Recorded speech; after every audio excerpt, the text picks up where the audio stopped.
92.5. Power Station Radio Gold 90.5 FM. Saturday morning, it is 21st of April 2018. This is Alhaji and Alhaji, the mother of all talk shows, where we say it as it is without mincing words, always having at the back of our minds nothing but the truth to be brought out in all of our deliberations. You are welcome to the show. My name is Samuel Ishen. Pleasure all mine to welcome you. So we'll start today by looking at some of the issues that trended throughout the entire week, and then we will zero in on a few to share our minds, our thoughts, our opinions on these issues. Throughout the entire week, one story that has taken center stage in the media has been that of the CID's invitation to a select number of MPs, mostly the minority members of parliament, to answer questions about some double payment of salaries into their account. That matter has been at the center of all the discourse in the media. In the course of the week as well, Theresa May, the UK Prime Minister, stirred the honest nest by bringing back the story or the issue about the rights of gays and lesbians in Ghana when at the Commonwealth Leaders Meeting. She said that, countries which do not acknowledge the rights of these individuals must reform their laws to accommodate them. That also became a matter that was discussed by the Ghanaian media as well. The SNET, software issue also was in the media for discussion throughout the entire week. At the tail end of the week, just yesterday, we got the list of the 998 presidential staffers. When that list was made available to Ghanaians, that has already sparked social media with lots and lots and lots of comments as to how it could have shot up from some 600 or so to about 998 individuals, working from the presidency.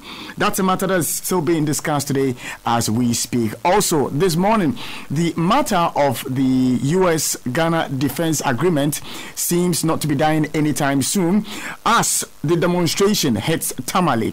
The pictures I'm seeing on social media, mind-blowing.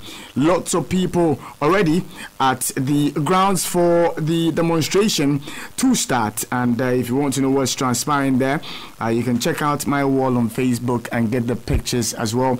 Lots of individuals, gathering for that huge demonstration against the signed agreement between Ghana and the US of A, for which many say simply amounts to the sale of our sovereignty. Would the government heed the call by Ghanaians to rescind its decision in the ratification of that agreement? That's a matter that's also dominated the conversation throughout the entire week. But this morning, we will limit ourselves to just two of these issues, and that has to do with the invitation by the CID to certain members of parliament on the allegation of collecting double salaries as ministers and then members of parliament, and the revelations that are also coming out about double rent allowances being received by some president government appointees and members of parliament as well. So we will critically analyze the allegation and counter-allegation of double salaries and double rent allowances to some part or some past and present government appointees. Thoroughly discuss the UK Prime Minister's call for same-sex, marriage or relationships in the Commonwealth, nations, and the opportunity for President Akufo-Addo to have stated his position, or Ghana's position for that matter, on same-sex marriage, for which many Ghanaians have been asking him to state clearly. So those are the issues we will be discussing this morning on Alhaji and Alhaji, the mother of all talk shows. As always, we take you through the present events. That's the headlines of the newspapers we have today. And if you check out the front page of the Daily Guide newspaper, it's got on its front page pictures of Robert Kutin, Divine O2, Daniel Bugrin Abu Alfred Boy, and it says NPP holds regional elections. Also, ex-ministers for court over double salary. Martin Amidu hints. Boy 6 kills brother 4 with grandpa's gun. and cocaine girl not my niece. That's according to former President John Ajay Kumukofo on the front page of the Daily Guide newspaper. You find on the front page of the Ghanaian Times newspaper, IGP urged to probe police over death of man 27. Jawuchem to be laid to rest at Inyinahini today. Whole airport completed to be opened soon. NPP holds regional polls. Police grab fugitive cabby, and armed robbers raid bank, kill 2 at Pelingu, and Mugabe summoned over diamond theft. That's all on the front page of the Ghanaian Times newspaper. You find on the front page of the Daily Graphic newspaper the story, tragedy. Boy 6 kills brother 4 with grandpa's gun or grandfather's gun. You find a picture of Mr. Alan Kojocho Martin. It says, government works to develop industrial city in Ashanti region. Man arrested for posing as former Brahafo regional minister. Let's get a picture of one Dennis Mafu of Usuhini, who posed as the former Brahafo regional minister and MP for Sinafo South, all on the front page of the Daily Graphic newspaper. You find on the front page of the Spectator newspaper, man's arm stuck in donation box. From journalism to priesthood. Actress Mami Sewa and others exhibited their fashion sense at VGMA. And cesarean delivery not best option. That's according to doctors, all on the front page of the Spectator newspaper. We are streaming live on the wall of PAP MCGH, and the PAP MC is together. And so you can watch us live on Facebook and also on the wall of RadioGold905.com and follow the discussion today with your comments, your views, and your thoughts. You can also listen to and watch the entire show later on the website of papmcghnews.com as well. My guests to help me discuss and interrogate the issues are Mr. Kwesi Pra Jr. is the managing editor of the Insight newspaper. Professor Nino Dauna is a senior lecturer at the University of Ghana, Legon. Comrade Murtala Ibrahim Mohammed is former Deputy Trade and Industry Minister. Dr. Samson Obedapia is a sociologist with the University of Ghana, and they would help me discuss the issues. We've been watched and listened to live across many affiliates in the country, and so you can listen to us in all the regions on our affiliate stations. But if you're unable to get any of our affiliates to monitor us live on, simply just go to the Google Play Store and search for Radio Gold 90.5 FM. You will find our application there. It's got our colors. Install that application on your phone and you will be able to monitor us live on that application. Also, you go to our website www.radiogold905fm. You will find the link there, and you can listen to us live wherever you find yourself as well. Equally, can you monitor us live if you go to the TuneIn application and search for Radio Gold 90.5? You will be able to monitor us as well on that platform. So that's by way of having the opportunity to listen to us live. This show is very interactive. Your thoughts, your views, and your comments play a very important role, and so we always encourage you to send your comments through, and you can do so on Facebook and then on Twitter. Simply go to Facebook, Twitter, and look for the handle at Samuel Eshen GH. The Eshen I spell ESHUN. Samuel Eshen GH, all spelled together. You follow me, you add me, and you start sending your comments through. Sometimes the problem is that some of you don't either add me or follow me. All you do is just to send me a message, and later on, maybe after a week or two, I get to find out you sent me a message because it doesn't indicate on my messenger for me to see, to read those comments. So kindly do take note and either add me or follow me on Facebook and Twitter and send those comments coming through. So this morning, I would want Comrade Murtala Ibrahim Mohammed to set the tone for us as we critically analyze the allegation and counter-allegation of double salaries and double rent allowances to some past and present government appointees. And that's the issue we are starting our conversation with today. Good morning, and thank you for joining us once more. Comrade, good morning. Good morning, and good morning to our cherished listeners. Let me say good morning to Prof. and Sinakwesi Pratt and Doc. I think this is the first time Doc is joining us. And let me also say that I have a program to attend at the psychology department in University of Ghana. So I would just speak on the two issues if you permit me. Okay. And then leave. Of course, I'll monitor whilst I drive to campus. Ishan, to begin with, I think that this government owes me money, and just as we are in times where people are being asked to account, I think that President Nana Addo and his vice president and the entire government should pay. And I say this because as a deputy minister, I was entitled to a security. For the 4 years, I didn't have a police officer with me. I provided my own security. The state never paid a dime for that. I remember those of us who were ministers and didn't have that, who were supposed to go for money. Remember Honorable Apo went to the Flagstaff House and she was virtually, lynched. You remember? She went to make demands for this. For the 4 years, I didn't have a police officer sitting in my car. So I think to avoid what she experienced, I decided not to go there. So since we're in times where people have been asked to account for monies they took, I think that President Nana Addo should pay me my money. I deserved it. Again, I lived in my private residence, as a matter of fact, for 2 years.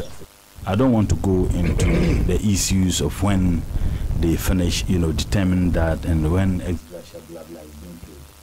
And I remember when I went to Parliament, I was fortunate to have had certain senior members with whom I sought their advice and their guidance. So when I went there, I had the option. When I was made the deputy minister, went through the vetting and was approved. I had the option to write that my salary be moved to the Flagstaff House, or I still maintained taking my salaries from Parliament. And I chose the latter. I decided that I would still take my salaries from Parliament, because I remember at that time the difference was not much. I think it was less than 400 Ghana cedis if you're a deputy minister and if you're a member of Parliament and appointed as a deputy minister. And the advice was that if you move your salary to the Flagstaff House, there are a lot of opportunities that you will not have in Parliament, because everything is worked out there. So some of us agreed that our salary is maintained. And I also do know that the processes involved in having your salaries moved from Parliament to the Flagstaff House is not done out of just the word of mouth. You would have to fill some forms. And once that is done, the process will kickstart, and then you would have your salaries taken there. So I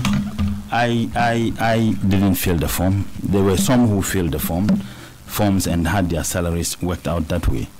Now the question is, why is it that at the end of our tenure there will be this allegation of people taking double salaries, or people indeed who took double salaries? Let me state that my principal position, and strongly the position of the NDC, is that we won't condone any illegality.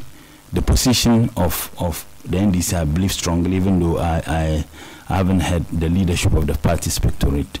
But I do know that as a social democratic party and a party that believes in certain principles, our position is that we should allow the process of investigation, as it has commenced, to go on. The NDC is not in the business of trying to defend anybody who engage in an illegality consciously. But I have every reason to vouch for the integrity of the former ministers who, unfortunately, names have been brandished about by the NPP. I have every reason to vouch for their integrity. And even if there is any case of double salary, I genuinely and sincerely believe that it might have been done, at the blind side of the very individuals. I have listened to a lot of argument that is being made. And I listened to Mr. Martin Amidu, and I listened to him on, I think, City FM. If he has principles, I think that he should resign, because this is a person who is supposed to be an independent prosecutor, who is supposed to be neutral. And he made those outrageous claims on the interview, categorically stating that the NDC was afraid because of the massive corruption the President Muhammad administration was engaging. And I listened to him again, and I was like, I felt like crying. That he said that how can someone place a call to the president asking the president to stop the investigation? This is an allegation that was made by the majority leader against the minority leader. The minority leader has since vehemently denied that allegation, refuted it, and stated that he never, at no point in time, spoke with His Excellency the President, asking him to abort, if you like, the investigation that is ongoing. The minority leader made it very, very clearly. His lawyer, Lawyer Dauda, also made it very, very clearly that such a thing didn't happen. Now, if you have a majority leader who can peddle such falsehood, to gain what? But it's understandable. Long before even the invitations were sent, we had MPP people brandishing these names about. Long before the investigation had commenced, these stories were out there. Now, the question is that if indeed ministers, former ministers, and former members of parliament, and some former members of parliament were engaged in taking double salary, why did it stop at just 2012 to 2016? Because I think that if you want to be very transparent, if you want to be very honest, so that Ghanaians would understand why we have had these things, permeating through our body politic, and especially within parliament, that is the legislative arm and the executive arm.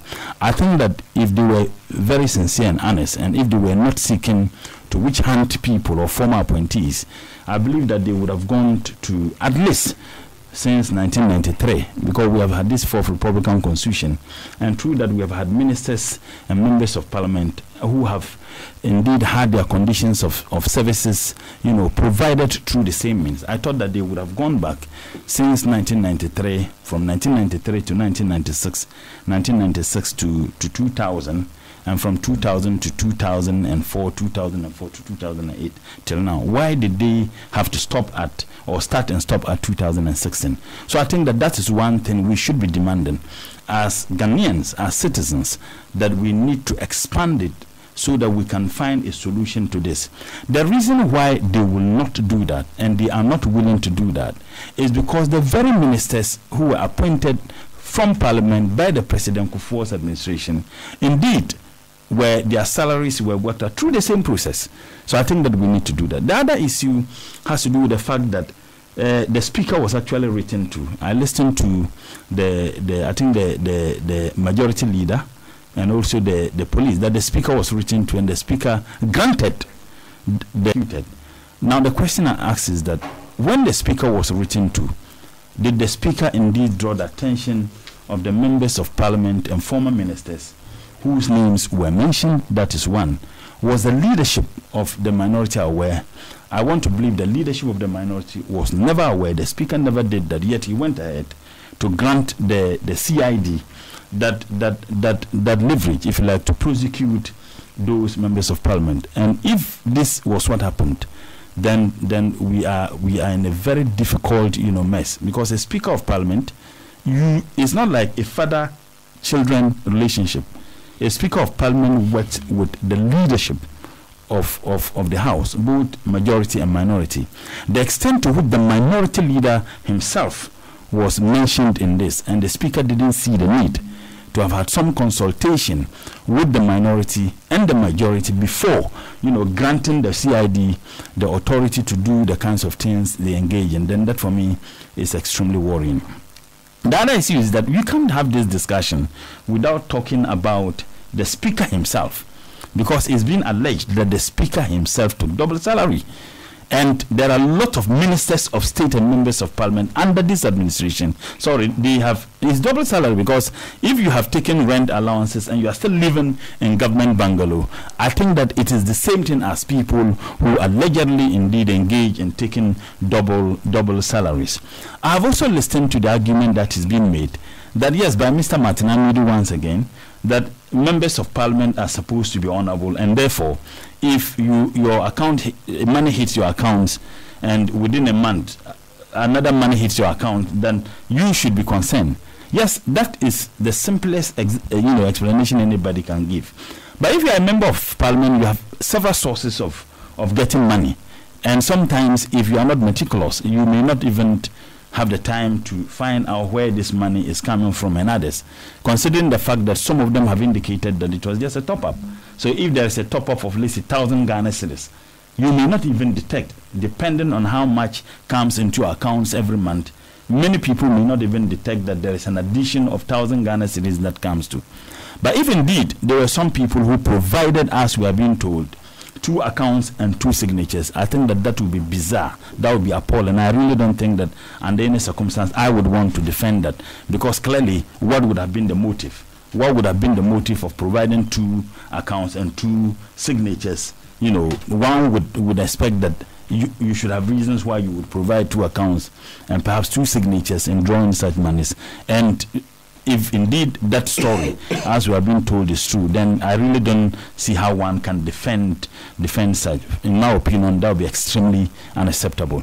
Now, the other issue has to do with even the Speaker and current members of Parliament. If the Speaker himself, whose conditions of service is higher, in fact, far higher than any other member of Parliament, whether the majority or minority, the extent to which you'll be living in a state bungalow and at the same time, taking the rent allowances, I really don't think that we should be discussing this in isolation.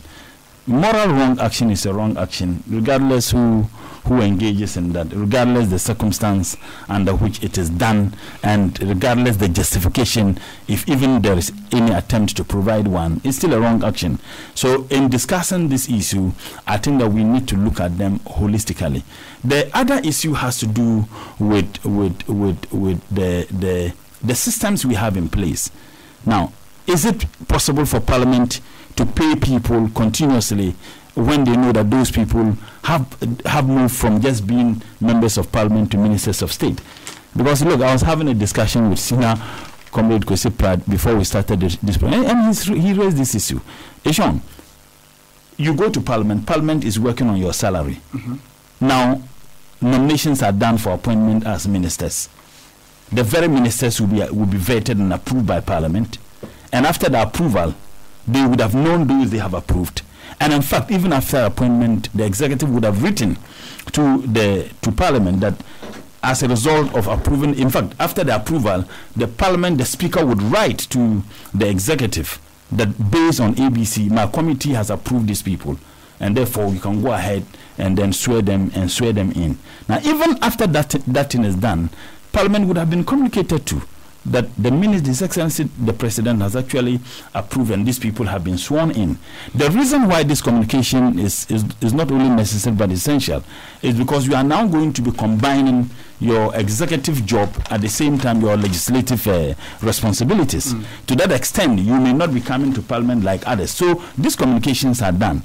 Now, is Parliament telling us that they didn't know that those members of Parliament who were vetted by Parliament and approved by Parliament became ministers?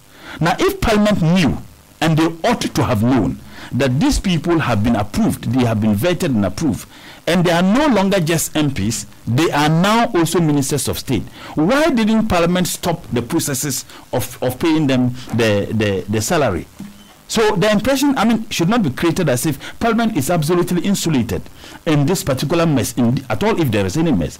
Parliament ought to have known. So I'm saying that there are a lot of issues that are bothering this. Until such a time the investigation is concluded, I really don't think that we'll be doing justice and fairness to the people who are engaged in it. Once again, why must it only be limited to 2016? That is 2012 to 2016. Why must it be so? Why must we not be focusing on also the current members of Parliament and ministers of state who are taking allowances, rent allowances, yet they live in state bungalows? In fact, if there is any justification for the prosecution of members of Parliament and former ministers who allegedly take double salary, then there is equal justification for the prosecution of the speaker, the prosecution of current ministers and members of parliament who have also taken allowances, rent allowances, yet continuously engage in living in state bungalows. I think that there can't be any justification where you would have these people being prosecuted and these people are not prosecuted. Now, why is it that in dealing with these issues, one section of those who allegedly committed, this crime are being investigated by the CID, and the other one, you set up a committee and says that, the committee should look at how we can reconcile that. There can't be any reconciliation. Sean, I indicated to you that I took the rent allowances 1 year, and in fact, I lived in my private home for 2 years. For 2 years. Now, when I moved to a state bungalow, I never took that allowance. I never did. Because there couldn't be any justification in me taking that allowance because I ceased to live in my private residence.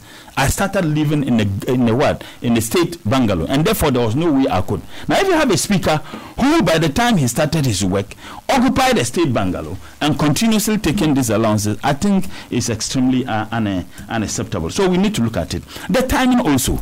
Clearly, you don't need anybody to tell you the purpose for the release of this particular list was to achieve an objective. And the objective was to divert attention of the people against this senseless, U.S., arrangement or agreement that this our government has indeed taken us into. And I think that it is also another very huge issue that we need to look at. So, in all, I think Martin Amidu's statement, for me, was extremely reckless, and I think that the media ought to have stated and corrected him. I have had some conversation with the folks at City FM, and I pointed out to them that for him to make those sweeping and conclusive statements of corruption against the previous administration on their medium, for me, was unacceptable. More so when he had the same opportunity when he appeared before a vetting committee and admitted that he lied, that it was based on perception, yet he still goes ahead to do that. He also stated that he will resign if these people are not prosecuted. I am waiting to see whether indeed he would go by his own words, because he ought to resign if there can be any prosecution. And again, the prosecution should not be limited to only former ministers and members of parliament from the minority. It should be expanded to the Speaker of Parliament. It should be expanded to other current ministers of states and members of parliament. Nobody is above the laws of the Republic of Ghana. So that is what briefly I have to say on this. If I can touch on the other one, because yes, I wouldn't be. Yes, you can. It has to do with the call for the African leaders to take a second look at anti-gay laws. I think that we need to get something very clear. Civilization is not determined by a particular group of persons. And I think that our president once again has another opportunity, even though he stated palpably that gay and lesbianism or same-sex is bound to happen. Anytime he speaks, they would try to find ways of explaining the kind of English he spoke, and therefore all of us do not understand what it means. Someone must explain what the president means. He said it was bound to happen. Now, we demanded that the president indeed should speak out. He should state the position of Ghana. Sean, a mere statement of a president of the republic can become a foreign policy position of the state. And let's get that very, very clear. A statement that a president makes can become a foreign policy position of the state. President Nana Addo has had another opportunity to state it. Uhuru Kenyatta had this. He told President President Obama, that the issue of discussing gay is even a non-issue. It's not an issue they would even want to. It shouldn't even be on the table.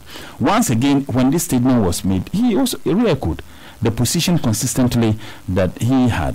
My understanding is that President Buhari has also stated clearly the position. We are yet to hear from His Excellency the President. And this thing is very important. It is important because we need to know the position of Ghana. It is criminal to engage in same-sex in Ghana. Our penal code is criminal. The extent to which, until such laws are amended, there can't be any dilly-dally position that anybody can take. And that is why some of us were worried about that senseless U.S. agreement we went into. You have an agreement that says that you cannot prosecute in an American or in American troop under the arrangement who is working in Ghana. Now, under our criminal codes, when two people jointly commit a crime, how would you then prosecute one and leave one? Now, engaging in same sex, which is criminal in Ghana, if you have an American who is in Ghana through this arrangement, engages in that act with a Ghanaian, and per the agreement you cannot prosecute that American, how then do you prosecute that Ghanaian? How would you then prosecute the Ghanaian? And I think that it was also a subtle way of introducing that. It's funny sometimes when I listen to the West say, okay, it's barbaric, it's civilization. Now we engage, some communities in Africa engage in female genital mutilation, trococy and others. They describe this as barbaric. They think that it's barbaric to engage in it. We accept it. We agreed, yes, it's barbaric. And now we take steps, put in laws to ban such practices. Those engaged in such practices have some reasons, and if you listen to them, there are reasons why they engage in such. They describe them as barbaric. Now we describe a man and a man marrying, a woman and a woman marrying as barbaric. Yet they turn around and they tell us, no, you don't have any right to describe this, which is obviously sin, biblically or Quranic or even traditional or culture, as barbaric. They think that, no, you can't describe this as barbaric. But your female genital mutilation, your trococies and others are barbaric. Now, let's ask ourselves, trococy, if I pronounce it, if I actually pronounce it well, you know, or even female genital mutilation. Yeah. Let's juxtapose the two and tell me, now, until such a time we abandon our religious beliefs and positions, if you are a Christian or a Muslim or even a traditionalist, it's an abomination, it's barbaric to engage in same sex. Now, as long as we remain Christians and Muslims and traditionalists in Africa and in Ghana, now they remain and they will continue being barbaric. Now they come and they tell us that, no, abandon it. Now, why is it that the Queen herself purportedly said marriage is between a man and a woman? Why? Now, sometimes when I sit down and people tell us, no, it's about human rights, it's about the values. Now, in those same countries, you find a woman who veil herself and they say, no, that is the right of a person. She wants to dress that way. You find in those same countries, people decide that you mutilate the gay and say, no, that is barbaric. Now, if we want to stretch these so-called human rights values, what it means is that everybody should be allowed to live the way he wants to live. We're off air. Go ahead. So that is what it means, that everybody should be allowed to live the life he or she wants to live. Now, if you live in a society where people will be given a carte blanche, you live the life you want to live. I can decide to walk naked, and in fact, these things are happening. I have seen footages and videos in some European countries that people walk naked on the street. My shocker about this has to do with the silence of the clergy. The absolute silence of the clergy. We have had this in the past. President Mahama made it very, very clear. He was very clear and ambiguous about Ghana's position on this. And he said it's unacceptable. We will not do it. Prof. Mills of blessed memory stated our position very, very clearly. Why can't President Menado do the same? Why can't he state our position? Why can't he tell them that we can't accept this? Why? I have every reason to believe that this president is a promoter of same-sex marriage. I have every reason. Now, in the eyes of this, the civil society group and the clergy, who were the loudest of the loud, are absolutely silent. They are not talking about it. It is not of interest to them.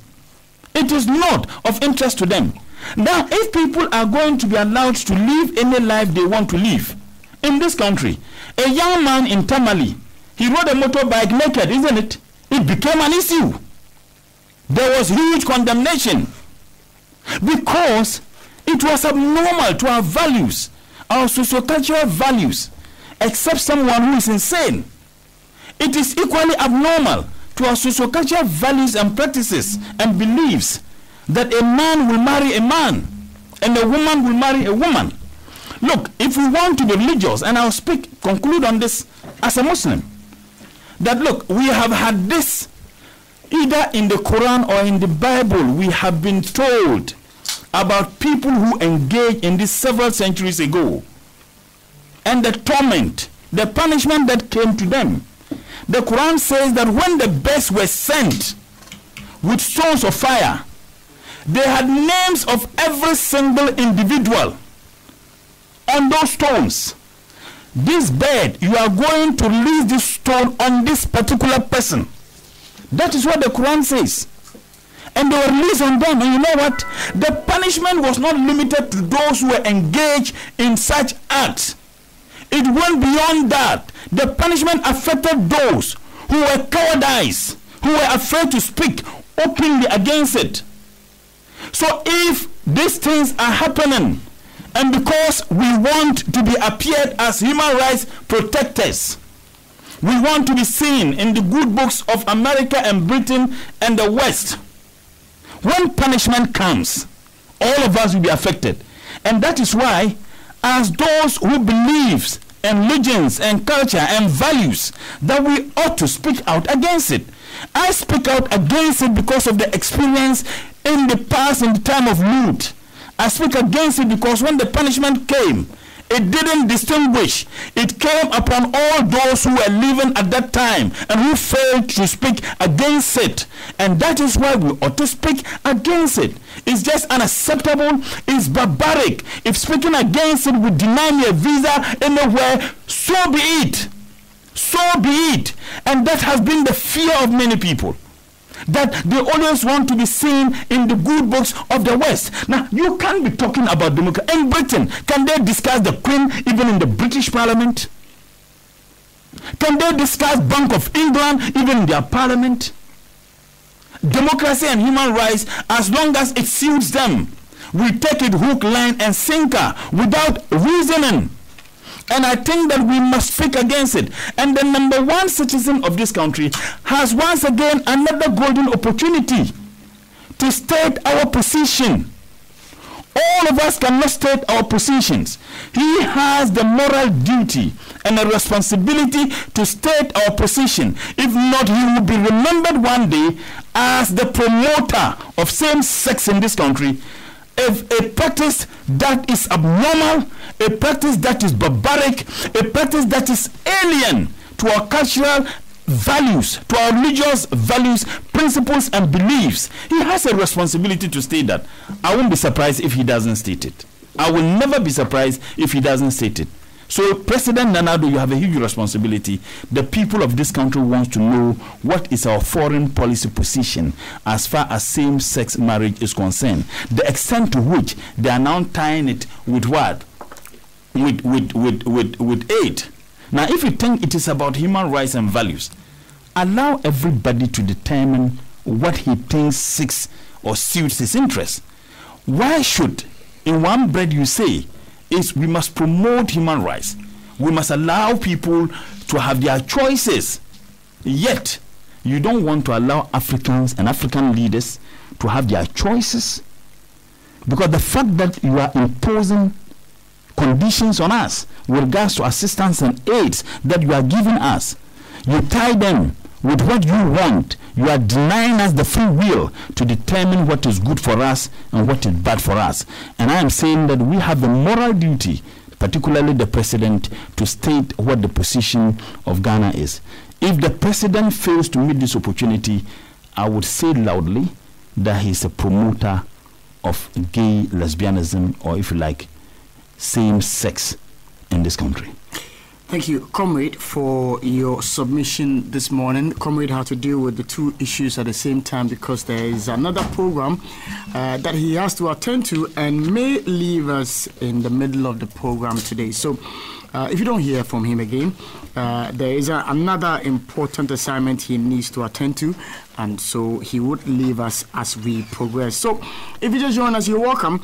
We have done some 45 5 minutes into 9. This is Alhaji and Alhaji, the mother of all talk shows. Your thoughts play a very important role, and so send them to us now. I will gladly read those comments you sent to me as we progress. So I'll move straight to Dr. Samson Oberapia on the matter of the allegations and counter-allegations of double salaries and double rent allowances to some past and present government appointees. Doc. Thank you very much, Sammy.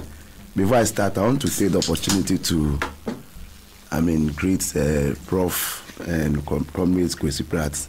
These are people I've had so many years, and it is a privilege and an honor to sit with them today on this program. This is my first time of coming to Alhaji And Alhaji, and I want to also thank you for the opportunity to also share my views on some of the issues we are discussing.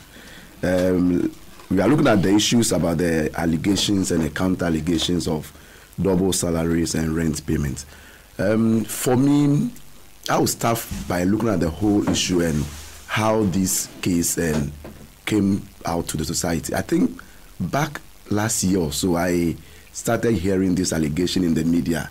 I remember Daily Guide also, or the Crusading Dive also, bringing this story out, and many of us thought it was just one of those allegations that were flying in the air.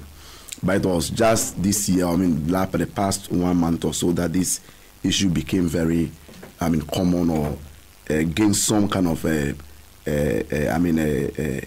interest when we had the police CID officially stating that they've started inviting some former government appointees. I think that some people have raised issues about the timing, and I think Comrade Mutala raised it. And for me, I think that the timing, yes, those who have raised the issue of timing have a case that, this issue started coming, as I said, it started last year. So it became very, prominent during this American Defense Cooperative Agreement, and also some issues that were coming. So for those who are raising the issues of, the means to just calm down the agreement and other things, they may have a case there, because if this issue started last year and we didn't get a CID coming in, all of a sudden we can see that it gained prominence because of that. So I think that is one of the things that I want to indicate about the whole case. Now let's look at for me, the whole issue for me should be look at the whole system of salary administration and payment.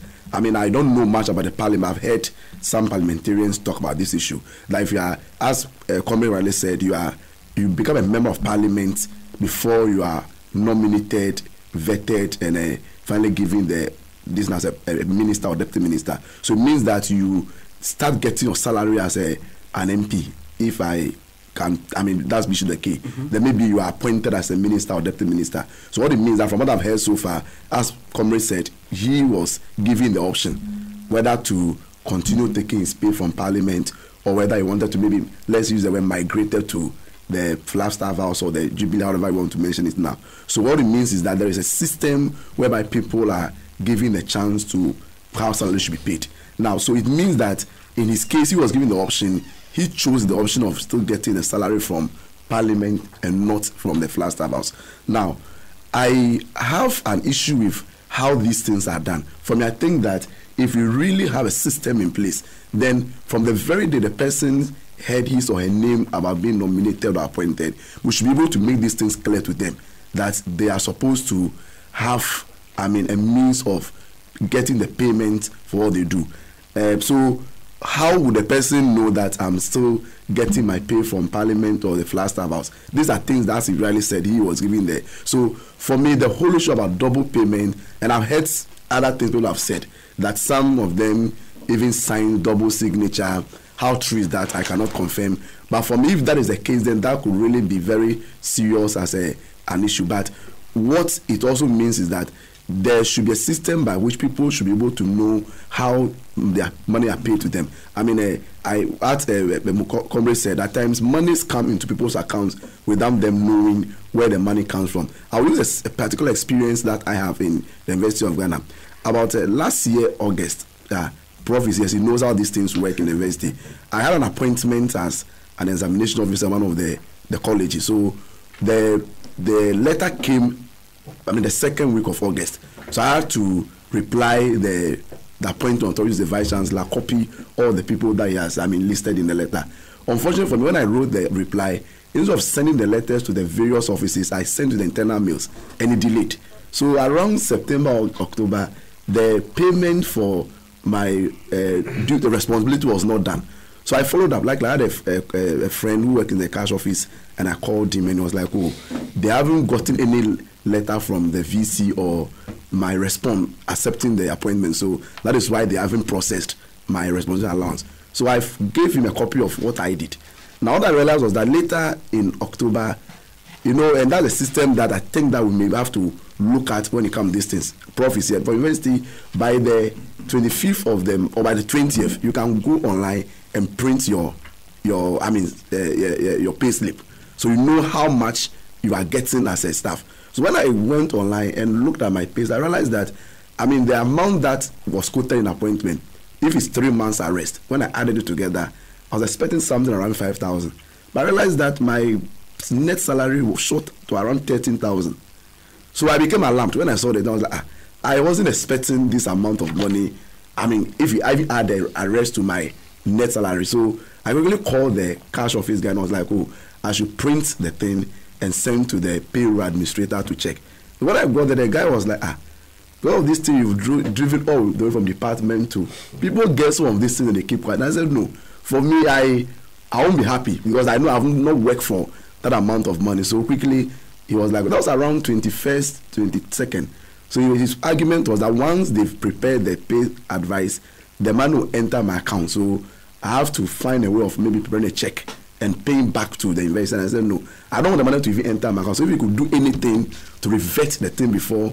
So luckily, I'm using the example to show that, as others have argued, the system at Parliament and the flag, I don't know how it works. Because if there's a system whereby people can check in advance how much they are paid before the salary hits the accounts, I think these deputy ministers or former members of parliamentarians or former deputy ministers could have known how much they were getting and whether the money was a double salary or something. So for me, I think we need to look at the whole payroll administration and salary payment as far as this, high officers are concerned.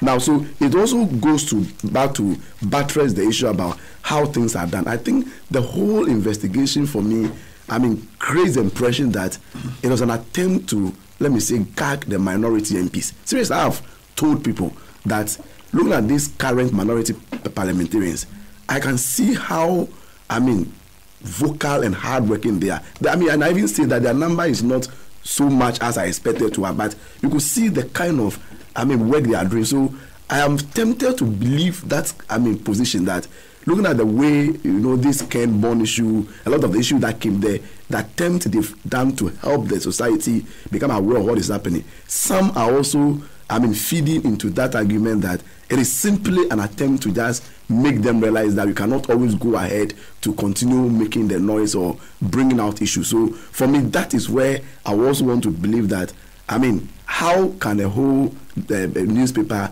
even bring, they brought the names of the people before even the CID even came to comment.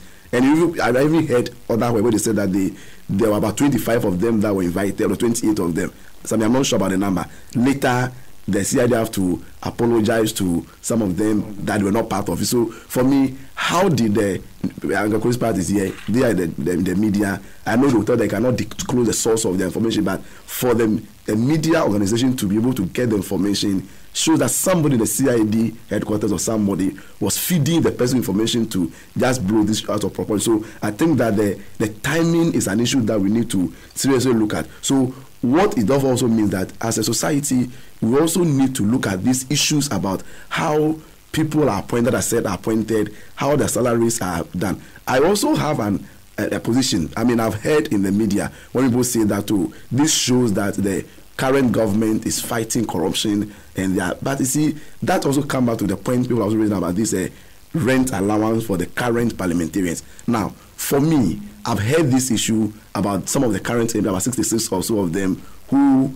collected rent allowance from Parliament, and they are still living in State Bank. I've heard some of the names that were mentioned. I have not officially heard from government or Parliament. So maybe you can correct me whether this is true or it's an allegation they are making. Now, if for me the rate at which this government and the agency at which they attach to this double pay of the former ministers, if they still want us to believe that they are doing their work and there's fairness and not witch hunting, I expected by now the government or the ruling government of the parliament should come out and also confirm or deny the 66 members of parliament in the current government. I listened to your interview you granted the public affairs, what was the name, Keitado. And seriously, I sat back in my office and I felt maybe it was a disservice you did to us by you talking to her. Because she couldn't tell you even whether they've officially invited or written to parliament about the investigation or any. You realize that she's a public affairs director, seems to be ignorant about what was going on. And for me, I felt it was an opportunity for her to have confirmed to us that, yes, we've also gotten information about some sitting members of parliament who are also receive rent allowance and they are living in their state bungalows. I mean, that could have also given people the idea that this is not like a witch hunt or anything, so that we know that you are dealing with the former appointees. Then issues have come about current, appointees. So you are making it clear to all of us that you really want to fight corruption, you want to fight an evil society. But if you, try to focus on one group of people and make the others look as if they are okay, I think that should be something that we should look at. Because for me, if they really took the rent allowance from parliament and they are still sitting in their state bungalow, then we should treat them also as the same as they were treating the former ministers. Because we know that we say that those who seek equity must always come with clear hands. So if you are saying that the former ministers have taken double salary and now the police have come in, and for me, I'm not a lawyer, but when I hear of the child, listen to lawyer Kodika Dawood, who said they were charged with what? Stealing. Is that the charge? So I've asked, how could that be stealing? Did they deliberately, if as they said, if some of them gave their double signatures on code, but for me, we've not been able to really, and the other thing I want to say, at times, that's one of the general things I have as a problem in this country, is when, from my little knowledge in sociology of law, we say that anybody who is accused of doing or committing a crime is considered as what? A suspect or alleged person until proven guilty. But as if we are trying to create they are criminals, they are thieves. And so for me, what is the basis under which we are saying that these people, because the CID is still investigating. So I think that as a society, we need to look at that. When people are accused of something, let's give them the fair hearing to also be listening to. The CID is now investigating. So let's wait after the investigation. If it has been proven that these people have done that, then whatever punishment or code that will happen with you. I also listened to the majority leader who said clearly about the minorities leaders calling the president, to intervene. And when I listened to them, I also heard later the minority leader also coming to say that he did not do that. For me, that is where I'm beginning to feel that there's a whole agenda to just nail the minority, because you know how vociferous the minority have been. The people that some of them were mentioned were people who have always stood against some of the things that happen in this government. So when we are not able to, seriously differentiate these things, then it fits into people's perception that there is a kind of witch hunt, or there's an attempt to sideline one people. And I listened to somebody yesterday who was telling me that too. This clearly shows that by the time most of these investigations are done, it will show how corrupt. And from my experience as a young person in this country, anytime a government loses power, we hear also, I remember in 2001, we heard all kind of allegations against the former appointees. In 2009, similar issues came up. So for me, I think that we need to be careful the things we do, because in future, you may also leave government. And when the other party comes and they also begin to do this, then you should be careful. Then my last point on this issue is the interview I had Mr. Martin Amidu granted yesterday. And seriously, I felt a bit sad that Mr. Martin Amidu could go to that extent. Because I feel that as a judge, you should be fair and neutral to anybody that comes before you. My question simply is, now that Mr. Martin Amidu have gone ahead to even judge the people and pass judgment on them in the media, if really this case goes beyond, or goes to the special prosecutor, will he be fair in dealing with them? That's my question. Because my simple knowledge in this, simple sociology of law I've done, says that you must, as a judge, you must be seen to be neutral. And I was even telling my students yesterday when I was teaching something industrial relation that if you even have any doubt about the person sitting before you to adjudicate a case before, you have every right to say that no, the person can be biased against you. And for me, for Martin Amidu to make those comments on live radio, and people have read it and I mean discussing it, I think that it is unfair for him to have done that, and for him to have categorically said that if those people are not, is the way prosecuted or jailed or something, he will resign. I think that for me, he has gone too far. As a judge, you need to be neutral. As somebody who is adjudicating or an arbiter, you must be fair to anybody that comes before you. So I think that Mr. Martin Amidu must watch what he's doing, because now, whether you like it or not, you have been given a position. There's still a part of the case in the Supreme Court which is still being looked at. But as long as you are the special prosecutor, you should be careful about the sort of things they say. And I know in the normal judicial system, if a judge is having a case and goes to sit somewhere and makes comments of that case, what happens? People will say that you have been prejudicial. So I think that Mr. Martin Amidu's involved, the angle he has taken on this case for me is very unfortunate, and as a people, we must condemn it as a people. Thank you very much, Sammy. Thank you, Doc, for your submission. We're still moving on. It's 10 on the dot here on Alhaji and Alhaji, the mother of all talk shows. I'd like to hear your comments as well. Send them coming through. So many of them coming through. I'd like to read yours as well. Send it to me on Twitter and Facebook using the handle at Samuel Ishen GH. ESHUN. That's how I spell my Ishen. You send the comments through. When the time is right, I will go through all of your comments that would have come through by then. I'll come straight to Professor Nino Douna for his thoughts on our first subject. Prof, good morning. Thank you very much, and also good morning to colleagues here, Comrade Kwesi Pratt and Dr. Obed Apia. I was going to quote him because I think yesterday he granted an interview to you on this subject and other matters. And, whenever I appear on this program, I keep raising issues that I think we tend to neglect or forget.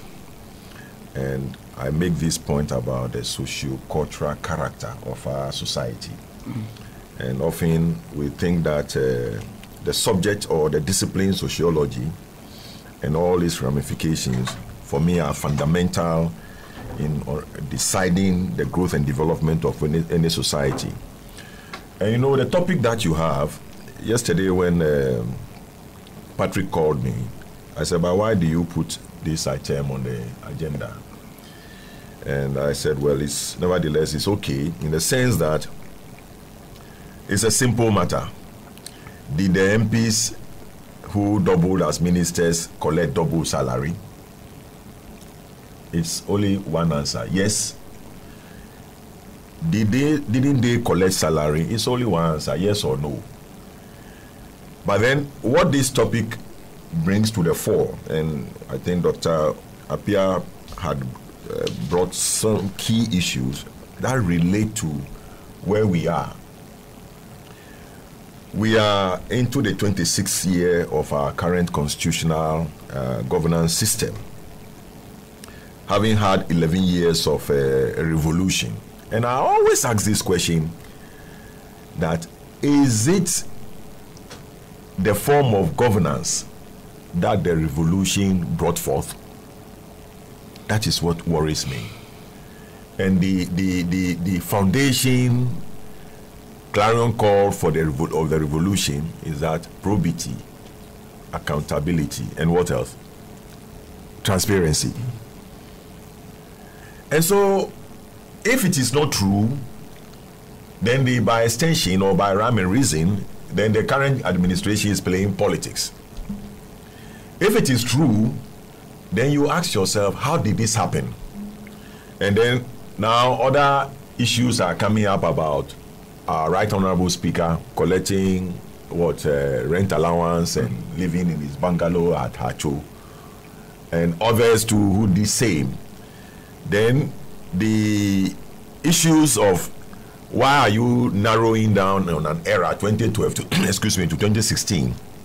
Why don't you go back in time so that we will see the previous 6 administrations, and take note that this is the 7th administration of the 4th Republic, even though you've had presidents who served 2 terms, or it's the NDC administration or the MPP administration, they've served 2 blocks, 2-term blocks of, so two President Rawlings, President Kufuor, then Mills Mahama, and now we have what you call the 5th president serving the 7th administration. So 26 years of a constitutional governance system. Should these be the matters that are coming up in the 26th year of a constitutional era? These are the fundamental issues that we need to discuss. The matter, we are told, is being investigated. But now, for me, my crusade that I told you, Sean, is that to raise critical issues, and as scientists, whether social or natural science, you see, nature is ordered. And if we think nature is reckless, that is why we are where we are. That is why physical things we cannot even plan, let alone the divine religious ones. But we have to raise issues. Look, there is the Public Financial Management Act, over 74 pages, so many sections. And in our financial administration, you can talk of the Finance Ministry, the Internal Audit Agency, the Auditor General itself, the Controller and Accountant General, Bank of Ghana, if it comes to government purse, Bank of Ghana, and Parliament. All these well covered. Internal Audit Agency has its act, its legislative framework. So is the Auditor General, and of course the Controller and Accountant. Well, go into the Constitution, and when you read the public financial management of public funds vested in the minister, the Chief Director, the Deputy Minister, the Chief Director, Accountant General, Controller and Accountant General, everything copiously stated, and the role of Parliament. So you ask yourself, if it is true, I wouldn't attempt to stray into a matter that is being handled. If it is true, then who is responsible? We've had the position of the Controller of Accountant General occupied since 1993. And even for this period that we're talking about, can we say the current Controller and Accountant General or the previous one ever raised a memo that, look, the constitution that we have is a hybrid system where you appoint ministers, a majority of them must come from Parliament. And Parliament is a distinct entity in the 3 arms, if we call it that. Media we know, but you don't get salary like everything that has been stated. So the 3 arms, distinct with their hierarchy, no crossover, although we are interrelated in terms of the governance structure. And so they have their budget, and they have their own internal financial administration, all those subject to the Public Financial Management Act and all the constitutional provisions of management of our fiscal resources. Has there been any memo that, look, the character of a 4th Republic, where you are appointing ministers from Parliament and they play that role, it doesn't mean that you see the opposition like the 3rd Republic. No. And don't we have a spreadsheet of our money? This country where we charge people 20% withholding tax, we kneel down and beg for 1 kilometer road. Is it a country that is awash in luxury, that we have a lot of money like the Middle East oil countries where we don't know what to do with money? We're talking about a country that is struggling, like we say, from pocket to mouth or from hand to mouth. And so we cannot have that luxury and manage our resources as if sika woho, spend it anyhow. So these agencies and units with their heads well remunerated, did they ever raise this issue? So is it now that it's coming up? Is it now that these matters are coming up? Sean, I think some of us who were in the forefront of political activity, and now that we've taken the backstage and given our ages, we don't have more years to live. We've lived the greater part of our lives, although God knows when He will call us to rest. But we have cause to be concerned. But at the same time, we say that because of the younger generation and our children and those yet to be born into this country, we only hope that one day there will be a divine reawakening for us to call ourselves to order. If it means descending into an arena or a keep fit club park, for us to ask ourselves, for the way we are going, can we really guarantee a good future for the rest of the years that some of us who are a little bit older have to live, and the younger children who have lots and lots of years to live? The way we are going, you're talking about former President Mahama over 600 appointees in this Jubilee Flagstaff House, and now almost 1,000. How many rooms are at the Flagstaff House? Then CID will go to what do you call it, Speaker, and Speaker will grant that they should investigate. CID, ASP Nanka Bruce, were you able to investigate? CID, were you able to investigate? CID, you are here, and people left for Australia as journalists for the Australian security to pick them up. CID, were you able to investigate? And that is your constitutional function. These are the critical issues. And all of a sudden, when something happens, the Deputy Minister for Sports has been suspended. And then head of the National Sports Council has been suspended. The minister had no part to play, isn't it? You understand? And we had 2001 causing financial loss, and people were tried, jailed. Then President Mills came 2009. Some were tried, Kujum Pienim, and I think some they were Ghana at 50. They were acquitted and discharged. Thereafter, nothing has happened. And now we are in 2018, and the same law causing financial loss to the state, we have it there, and others are now coming in. Sean, I think these issues, I would plead that perhaps the regular panelists, Kwesi Pratt, others, let's perhaps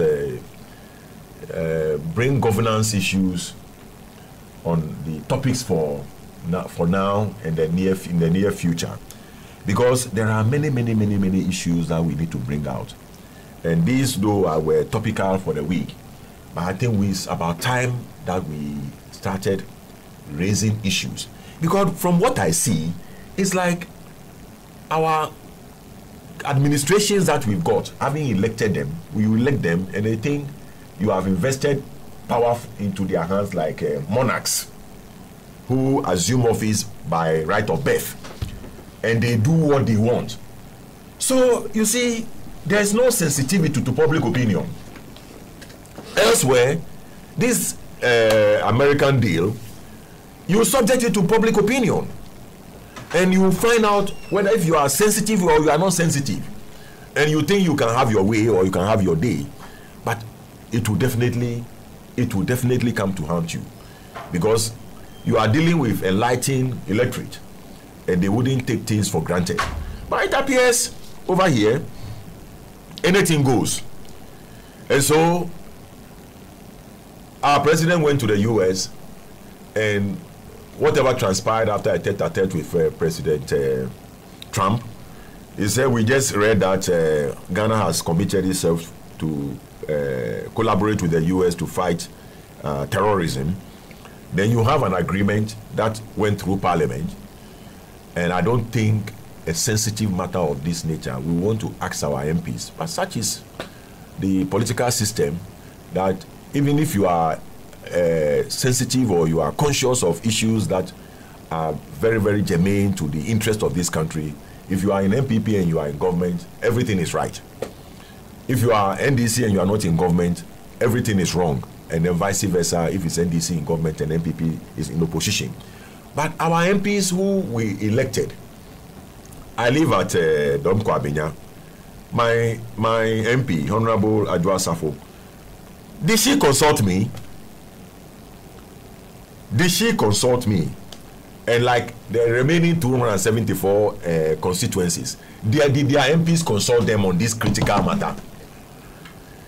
And when we talk, people don't want to see it. Where in this world you have an agreement that somebody tells you, give me a wave band of your international communication band allocated to Ghana, and you don't have a right to even go there. Will America allow you to do that? Will America allow you to do that? And when we're talking about sovereignty, then you hear base argument like, oh, it's not about military base. Who tells you that military base, they will come and put concrete? Where is the land in Accra even to see the need to them to do so? If they want to operate close to West Africa, they can go into the sea, beyond 200 nautical miles. It is for everybody. Japan has built airports in the sea, so why can't they put up the base over there?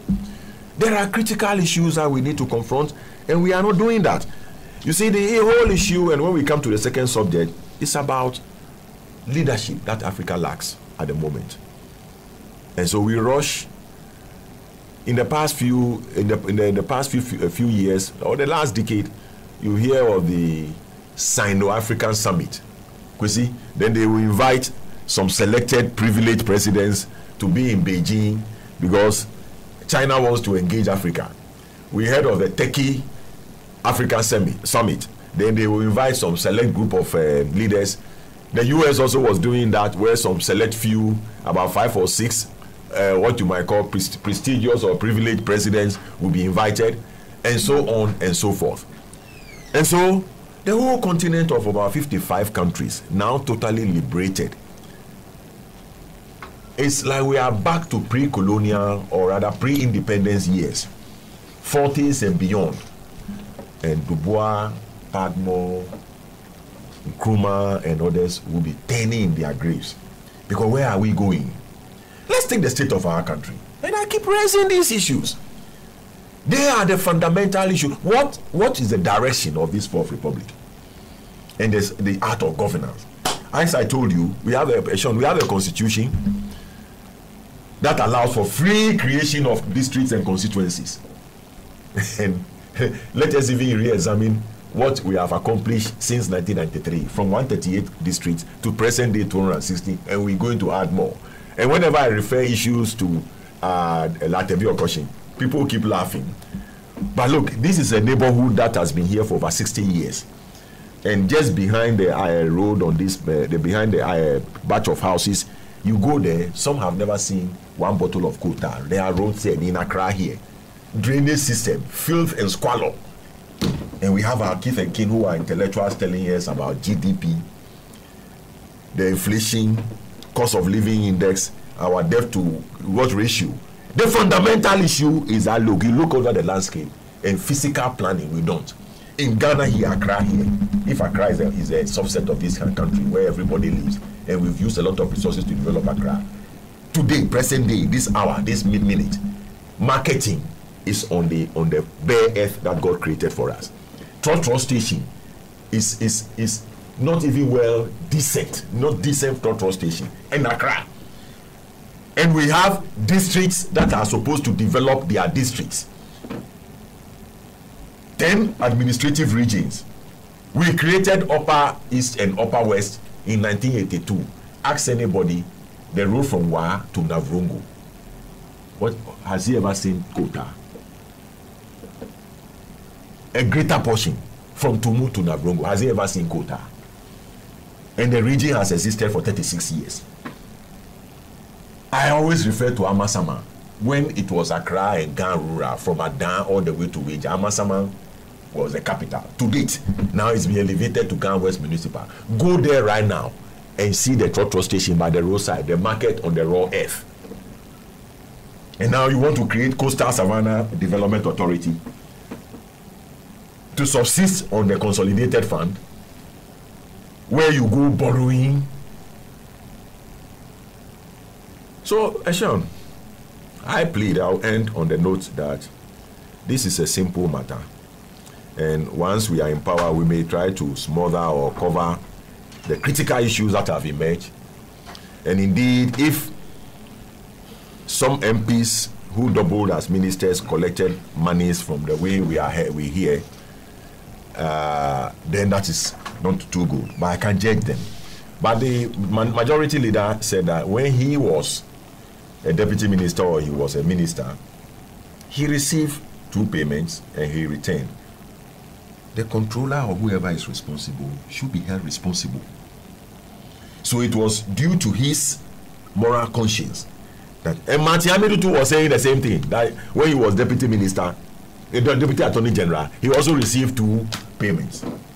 And you can know how many people are receiving double payment. What Doc said is true. I've received and I retain. But typical, that's what I'm saying, the universities and all, they are the subset of what happens nationally. That's those that you see. But what system are you operating with people in top positions, getting huge salaries? And you can do this. State pairs, you are managing state pairs, and you can double pay people, and people will say, oh, this is really against my moral conscience, so let me return it. So as Honorable Chairman Sambozo did, and Martin did, and others did not do, others did, and at the lower level we are all doing, those who are managing our resources, and they are mentioning them, Internal Audit Agency, Account Controller and Accountant General, Auditor General, Ministry of Finance, the Bank of Ghana, Parliament itself, all these under a set of law. Let's go and read the Public Financial Administration Act of 2016, Act 921. Copious! And to 26th year of the 4th Republic, these matters are happening. And you are taxing people like hell. I think we need to put governance issues and let's start challenging them, because as I keep saying, the way we are and the way we are going, I think God should help us, and I know He will always help us so that we don't get to a catastrophic point in our quest to develop our country. We'll hold it for here. Thank you very much, Professor Nino Dowuna, for those submissions. Still here with us on Alhaji and Alhaji, the mother of all talk shows. It's 23 minutes after 10. If you just join us, you may have missed a bit of the submission of Comrade Murtala Ibrahim Mohammed and that of Dr. Samson Obed Apia. But you would have caught that of Professor Nino Dowuna and that of Mr. Pat, who is yet to give us his own thoughts on this matter of the allegations and counter-allegations of salary, double salary, rent allowances, and the rest of them, of former appointees and present-day appointees as well. Your thoughts once more are very much welcome. I've seen lots of messages coming through. Yours is equally important to me. Look for me on Facebook and then on Twitter and send those comments through. The handle you should be looking for is at Samuel Ishen GH. It's for both Twitter and Facebook. Mr. Pratt, good morning. Well, good morning, Sammy. First of all, I'm sure that many of our listeners, including us, would have liked to know what is happening in Tamale. And I'm a little surprised that we have not been able to link up with Tamale yet. That's a very important development, and for any news channel, we should be extremely interested in knowing what the people of Tamale are saying, especially as Tamale is likely or is said to be one of the places where the U.S. military base will be established. In fact, we do know that the Tamale airport features very, very firmly in that agreement. So perhaps we should be appealing to the production team to do all they can. We had actually planned, but it looks like getting in touch with them is proving a bit difficult. So we are trying. We're still trying, yeah. In fact, Patrick had indicated to me much earlier that they were going to do that. So I think that you should try and do that.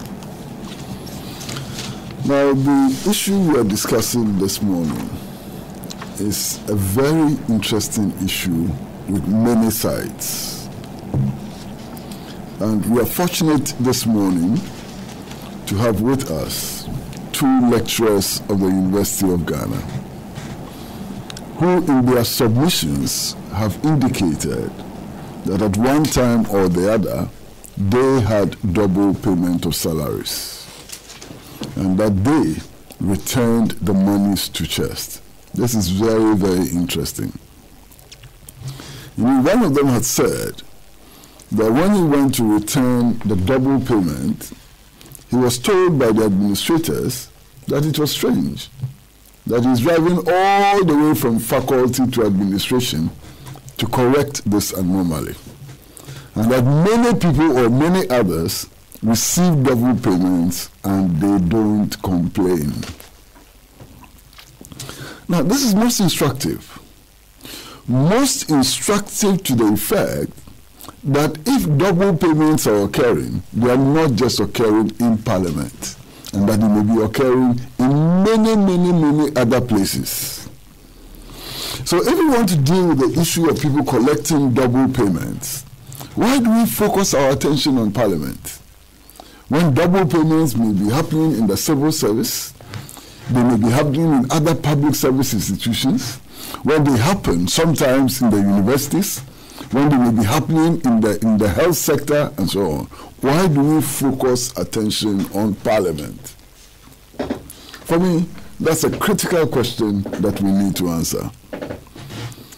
Now, in focusing attention on Parliament, how come that the attention is only a few selected members of Parliament belonging to one political party? That's also a question that we need to answer. And for me, that question even becomes more relevant when you read Mr. Martin Amidu, the special prosecutor. I'm holding in my hands the Daily Guide of today, page 3. And it quotes, it's in quotation, very interesting quotation. It quotes Mr. Martin Amidu as saying, "It's been happening since 1992. Listen very carefully. It's been happening since 1992, and no one has seen it. Now it has been seen. Those responsible should bear the consequence." This is Mr. Martin Amidu, quoted by the Daily Guide of today. Now, there's also another very interesting question, and you should bear in mind Mr. Martin Amidu's quotation. Now, if it's been happening since 1992, and indeed Mr. Martin Amidu himself says that he also got double payments at some time and he returned it to chest. So if it has been happening since 1992, how come that the police CID decided to investigate only from 2013? How come? What is it that is limiting the scope of the investigation? Why is the investigation not beginning from 1992 or the year 2000 or 2012 or 2011 and so on? Why did the police CID choose 2013 as where to begin from? This is also a very interesting question which would need to be answered. Now, I have another question which I think is important and we should get the answers.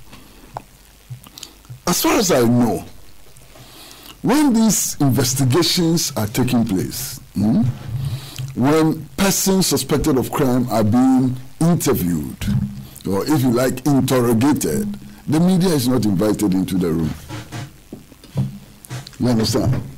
So when these ex-ministers were invited to police CID headquarters, they were there, their lawyers were there, and the investigators were there. There was no journalist in the room. So how come that the next morning, matters which allegedly were described or discussed in the interrogation or interview find their way into the newspapers? I would think that the suspects and their lawyers may not be the people divulging this information. In any case, what is the purpose of divulging the information when indeed investigations have only started? What is the purpose? Because we do not release information for nothing. Information is released to achieve a certain purpose. You understand? The people who are releasing this information, I suspect very strongly, and I'm using my words carefully, I suspect very strongly, that it is some police personnel who are leaking this information. What is the objective? Especially as the same police people tell us that as at now, nobody is guilty. No case has been established. They are still investigating. What is their purpose? I have said on many platforms that I'm a journalist. I thrive on the release of information, the leakage of information. In fact, if the information is leaked, it is even much better. Because then you have it as an exclusive. Then it's a matter which is fresh and so on. So we as journalists, as broadcasters and so on, we thrive on these leakages. But you see, when you're examining the performance of a state institution, which is supposed to be neutral in the political game, which is supposed to function professionally and so on, it becomes imperative to raise questions about motive. And that is why I'm raising this question about the motive of the leakers. And I suspect strongly that the leakers are police personnel. Now, if you look at the 1992 Constitution, the 1992 Constitution says very clearly that Parliament has a role to play in the appointment of ministers. The President nominates and forwards his nomination to the Speaker of Parliament. Parliament has set up a committee which vets the ministers and approves the ministers. So we have a situation where Parliament cannot claim ignorance of who and who is a minister, because they are the people who approve them.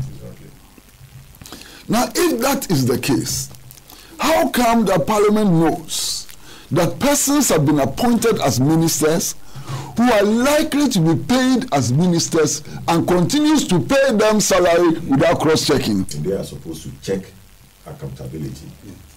In fact, the Public Accounts Committee of Parliament is vested with the power, the authority and so on to check these things. And yet Parliament, knowing that persons have been appointed as ministers, does nothing to check whether they are being paid from the consolidated fund or not, and continues to pay them. This is an issue. But their primary roles are their full-time MPs. Exactly. So this is a matter which also needs to be interrogated. What is Parliament's role? Did Parliament do its work properly? Did Parliament do all the things that it ought to do, and so on? Now, you have a situation. I listened to Madam Kate Addo on this very network, and she says that, look, Parliament is giving a certain bulk amount of money from which it pays the salaries of MPs. Do you understand? So I suppose that Parliament is giving money to cover the salaries of 275 members of Parliament. Parliament knows that of these 275, a number of them are ministers, and yet Parliament receives this money and disburses it without cross-checking anything. Abba, something is not adding up. In any case, Parliament's account setup is not coordinating with the Accountant General at all. There's no effort to do reconciliation. There's nothing is happening. Doesn't sound well. Doesn't sound well at all. You understand? Now, there's something which needs to be examined very clearly. In fact, we are told by one of the lawyers of the persons who are being investigated that they've been preliminarily charged with stealing. Now, I was talking to a number of lawyers looking for the ingredient of stealing. What is it that one can do in order for that person to be deemed to have stolen? You understand? And from what I've been told, there are no ingredients in this matter which warrants the charge of stealing. Now, first of all, if you have to prove that somebody has stolen and so on, You have to prove what the lawyers call mensra, is it? Mensra. The intention to steal, and actus real, and so on. You know, the intention to steal and the act to steal. Now, I'm sitting somewhere, you transfer monies into my account, and because I don't return the money I have stolen, it doesn't add up. You understand? Then I'm told that, oh, they could be charged with dishonestly receiving. Okay. Now, if you're going to charge somebody with dishonestly receiving, you ought to establish that the people knew, first of all, that they were receiving. That they also knew that what they were receiving was not due them. And so on. You need to prove this. I don't see how this is going to be proven. You understand? Because the fact that I have an account doesn't mean that I'm chasing that account every time and checking what is going into the account or not. Look, me, I'm sitting here. And sometimes it is very dangerous to use your personal experiences and so on. I have an account. I can tell you honestly that as I sit here, that particular account, I have not touched it for about 4 years. I don't know what is in it. I'm sure now it's been dormant. You understand? So if somebody goes into that account and finds that there's a problem with that account and so on, I wouldn't know. You understand? Of course, the banks now send you text messages indicating that you have to type in certain figures in order to get your balance. Prof, to be honest with you, those figures you have to type in and so, I find it so cumbersome. I've never done it before. Yes, sir, I've never done it before. So when I need to find out the balance of the accounts in my business account or whatever, I write a letter to the bank to give me on paper. You know, because it involves going to look for relevant checkbooks, going to look for account numbers, and sometimes the account numbers change. The banks change the account numbers. These days they change the account numbers on a regular basis. So how do you establish a case of even dishonestly receiving if it's not stealing and so on? That's a very difficult task, you understand? But beyond that, there are other things which are equally important. Equally important. Who is the complainant in this matter? Who is the complainant? The Criminal Investigations Department its attention ought to be drawn to a crime for it to start investigations. It may also, on its own, come to realize that a crime has been committed. It may realize on its own that a crime has been committed, it may commence investigations, or its attention may be drawn to a crime, in which case you have a complainant and so on. In this particular case, how was the attention of the Criminal Investigations Department drawn to the commission of this alleged crime? An institution like Parliament. Yeah. Who did that?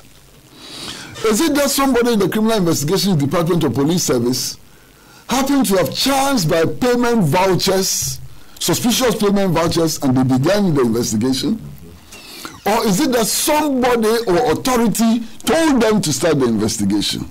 Because either way, it will help us to do the analysis.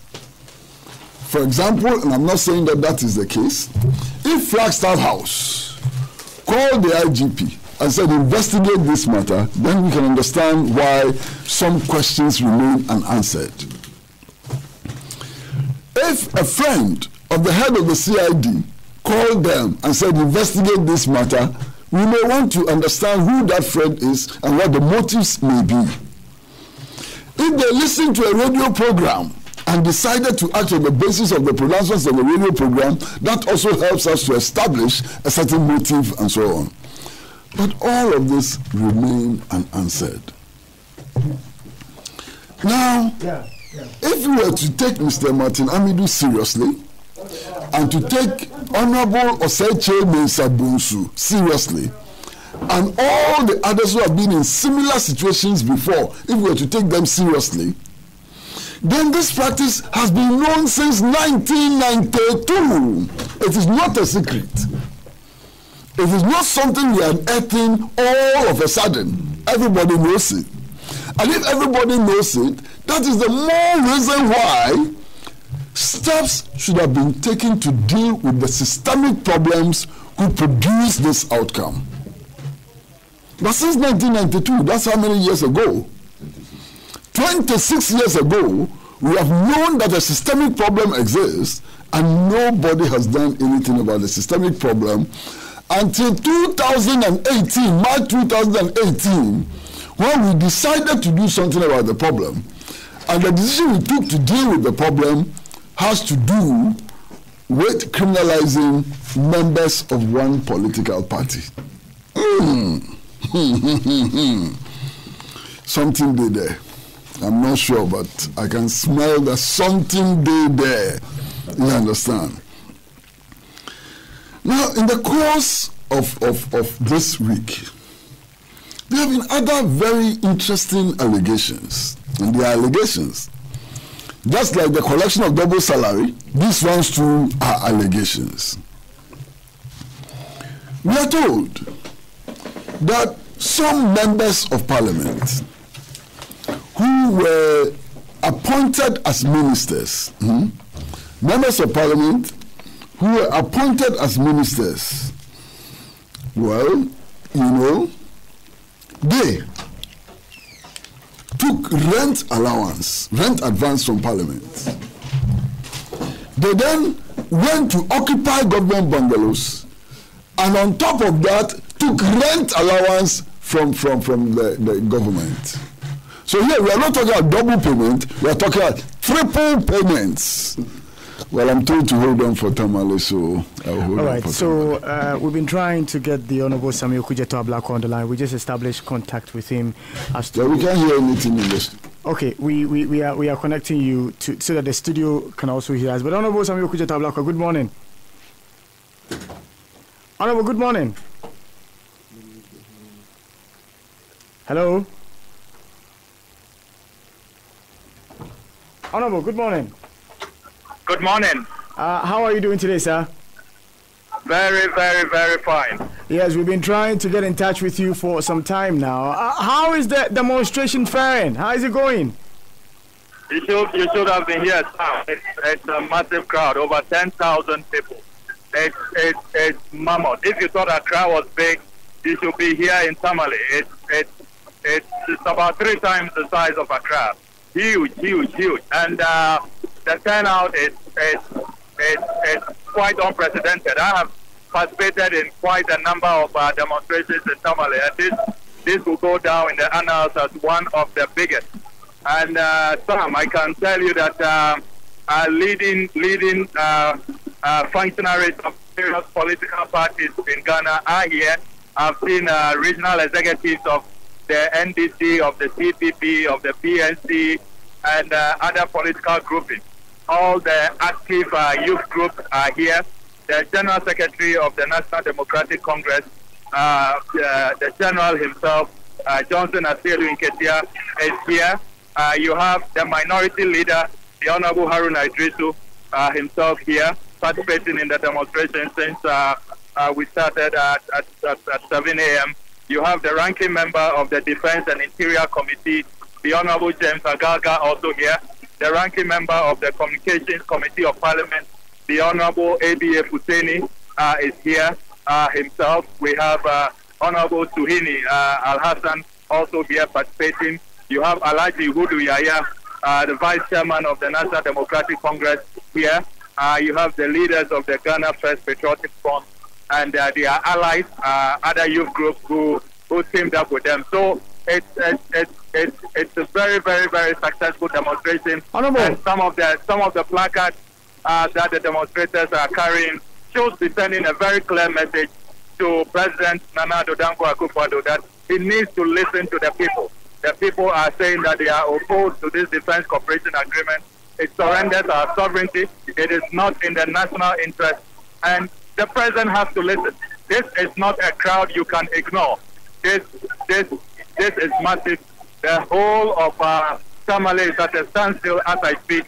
There's virtually no movement. I mean, you are either with this demonstration or you can't go anywhere. I mean, there is a total standstill as I speak to you. Now, can you paint the picture for us in terms of security for the demonstrators? How has it been?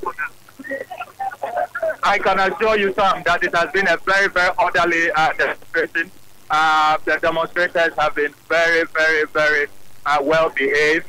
They have obeyed the arrangements as agreed with the regional police command, and the police have to be commended.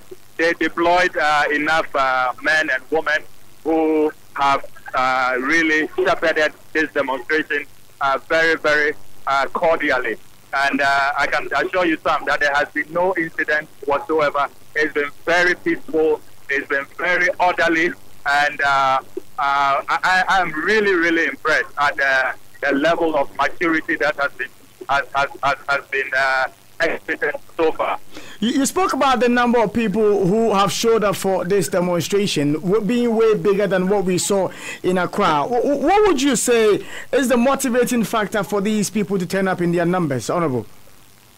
I have been interacting with the demonstrators, most of them young people, and they have been telling me that they have been waiting for this opportunity to also show President Akufo-Addo that the people of the northern region are equally opposed to this demonstration, like all Ghanaians all over in Ghana have been speaking against this agreement.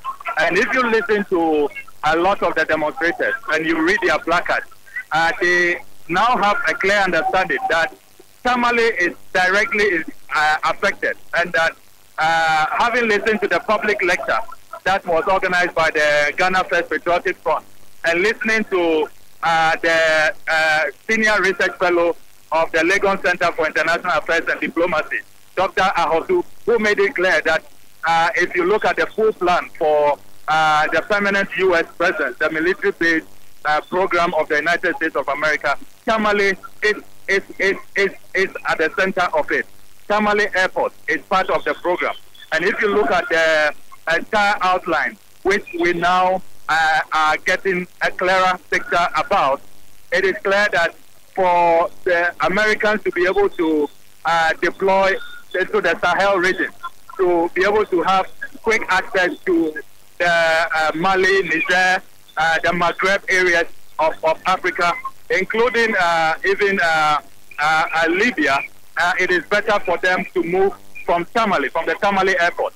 And the community leaders here are saying, including top lawyers. If you talk to the lawyers like lawyer Ibrahim Mahama, if you talk to lawyer Hudu Yaya and others who have also studied the agreement and are conversant with matters relating to this deal, they are saying that Tamale is really impacted by this agreement. Tamale cannot be taken out of this agreement, and I believe that is what is leading to the overwhelming numbers today. Market women, traders, the Motor Riders Association. You have teachers, lecturers from the University for Development Studies, the Nampala campus, the Tamale campus. They are all here. You have lecturers of the Tamale Technical University, formerly Tamale Polytechnic, who are all here in their numbers, and it's really an overwhelming crowd, and you can see that this is a demonstration that represents all sections of society. You have the youth, you have students, you have the market women, you have literate, you have academics. So all sections of society are represented here. And what is amazing, Sam, your colleague journalists are also here clad in red. So it tells you that they have not just come to cover this demonstration, but they are also participating, and they are sending a very, very clear message. And I'm sure that later in the day, Sam, when you see the footage that will be made available by your colleague journalists who are here covering this demonstration, you will better appreciate what I'm telling you. You do know that pictures speak better than words. So I'm really lost for words in terms of how to really capture the mood, capture the spirit, capture the attendance, capture the camaraderie, and the very, very strong resistance that Ghanaians are mounting here in Tamale today. It's a very clear message, President Akufo-Addo. Listen to us. We do not want this agreement. It is not workable, and we cannot jeopardize our security. We don't want to invite terrorists into our midst. It's a very, very clear message that the demonstrators are sending to President Akufo-Addo. There are also placards which suggest that the president's attempt to intimidate the people to really attack and viciously insult the people must not work. They are saying that the people of Ghana deserve to be respected. The people of Ghana, in whom sovereignty resides, according to Article 1 of our Constitution, deserve to be taken more seriously than what President Akufo-Addo has been doing so far. It's a very, very clear message, and it's been well expressed on the placards that are on display at this demonstration. Honorable, we'll get back to you as time goes on to capture the climax of the demonstration today. But we're grateful for these details of the information that you've given to us today. I'm most grateful. Thank you, too. That's the Honorable Sami Okujato Ablakwa, present at the demonstration going on in Tamale against the Ghana-US Defense Agreement, which has been ratified by Parliament, by the majority in Parliament. We'll come back to the studio. Mr. Pratt, you're making a point before we interrupted you and went for that live. Yes, sir. I was saying that in the course of the week, some other allegations of equal weight have been made. And one of those allegations is that persons who have been appointed as ministers in this administration have collected their rent advances from Parliament. In addition to that, they've occupied government bungalows.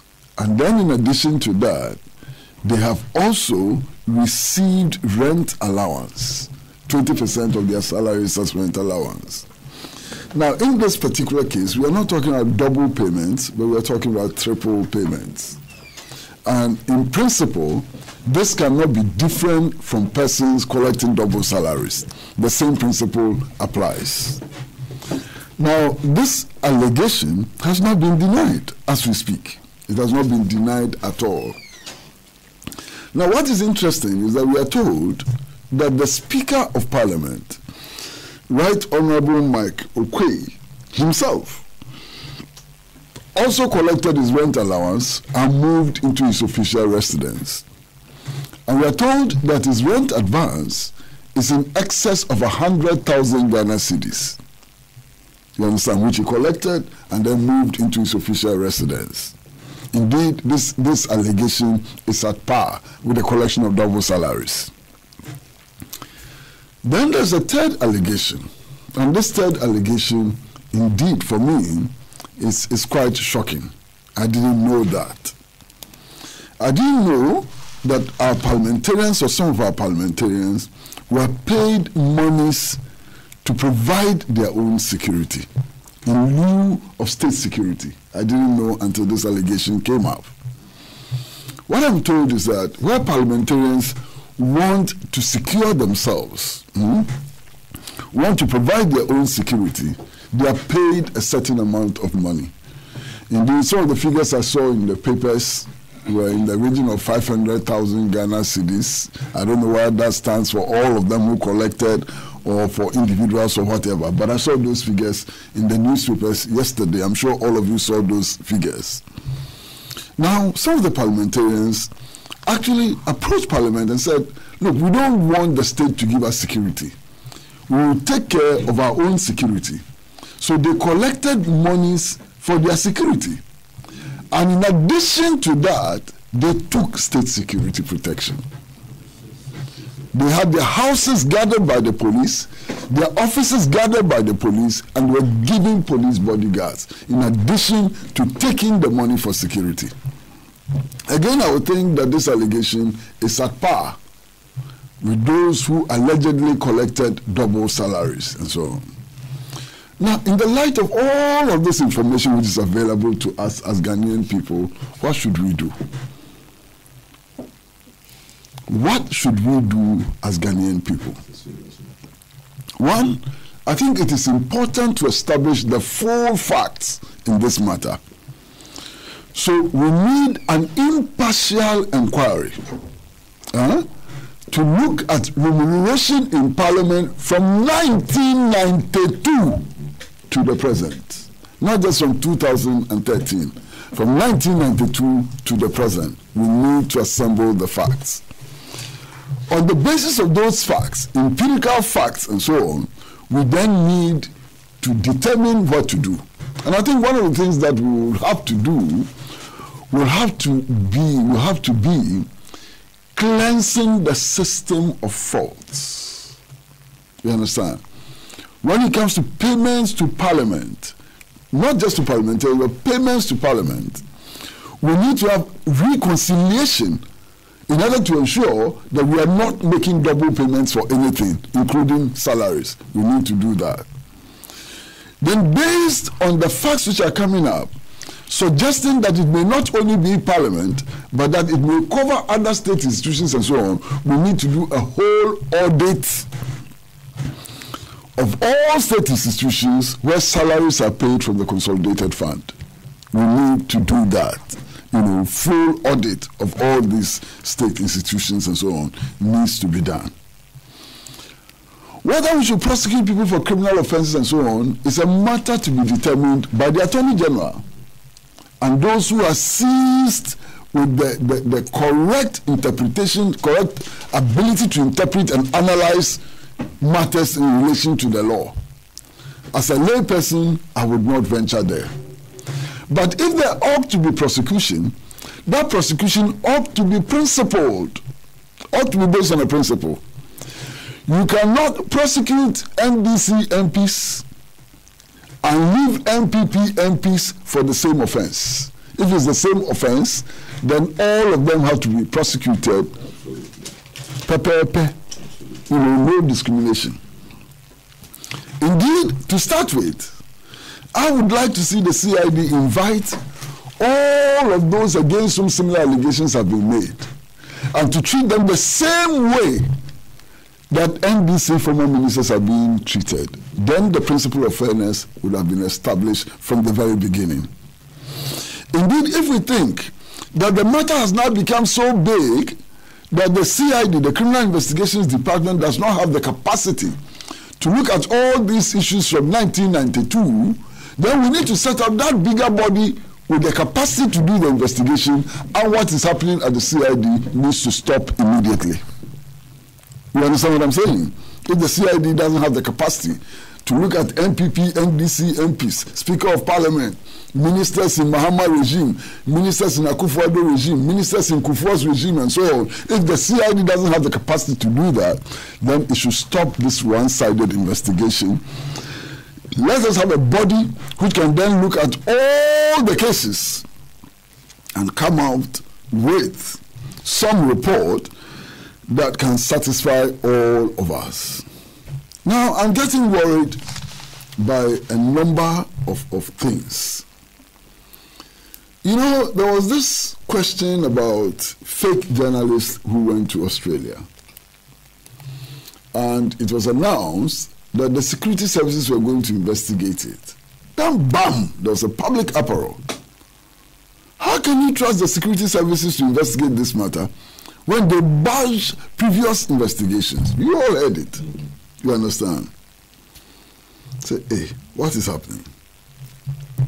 Then there was a suggestion that there should be a bipartisan parliamentary committee to investigate it. And large sections of the public were outraged. They said, Parliament again?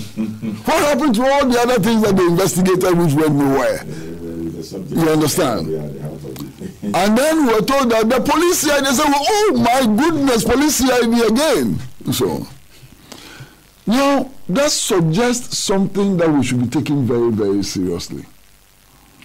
If care is not taken, very, very soon, all our state constitutional institutions will lose credibility. And they will lose credibility on the basis of the suspicion that they are politically manipulated in order to achieve political ends. So all of us, whether we are members of the Convention People's Party, whether we are members of the NDC or MPP or GCPP, which is happy with the U.S. military base in Ghana, you understand? No matter what political party we belong to, we have a responsibility to work in such a manner as to re-establish the credibility of state institutions. Because if these state institutions, including the police, lose their credibility, then we'll be heading for anarchy. We'll be heading towards anarchy. And I can't imagine what will happen if we reach that level of anarchy. Indeed, in this discussion, it is instructive to remember that the New Patriotic Party, when it was in opposition, said clearly that it could not trust the police. And as a result of its mistrust of the police, it set up all these extra constitutional groups and so on, like the Invisible Forces and the Kandahar Boys and so on. And over the last 1.5 years, we have seen the damage that these forces have caused, not just to national security and so on, but even to the image and reputation of the New Patriotic Party. Can you imagine if this is on a nationwide scale, where every group is setting up its own institution, where nobody has confidence in state and constitutional institutions and so on? Can you imagine what will happen in our country? So we have a responsibility to ourselves to immediately begin to take steps which would re-establish that credibility. Now, these allegations that are flying around have the potential of substantially doing irreparable damage to Parliament House, to Parliament as an institution. You see, when all of this started, the belief was that, oh, they are going to damage some NDC MPs, and possibly by extension, damage the Mahama administration. Now, as things unfold, it is becoming obvious that everybody is in the soup. Yeah, the feeling everybody is being smeared. Now, the Speaker of Parliament, look at the allegation which has been made against him. Some of the ministers that I respect the most, I'm telling you, some of the ministers who have been mentioned, ministers in this administration, are ministers that I've always respected, highly respected. And you take a minister, and I'll mention one name, I won't mention all the names. Take a minister like Honorable Danbotre. I've always held him as a man of integrity. You know, I've always had tremendous respect for Honorable Danbotre. Now, in this milieu, his name has also been mentioned. And I'm saying that what happened? Yesterday, I was speaking on one of the radio stations. I said, me, sitting where I sit, if anybody tells me that Right Honorable Professor something Aaron Mike Okwe will design a scheme to go and steal 100,000 cedis, I'll be shocked. You know, yesterday I said, if I heard that Danbotre will steal 5,000 cedis, I'll be shocked. This is a man who rejected many opportunities in his life as a matter of principle. He initially refused to become a minister under Kufuor's regime and so on. So why would he all of a sudden change? So something other than intention to steal is at play in this matter.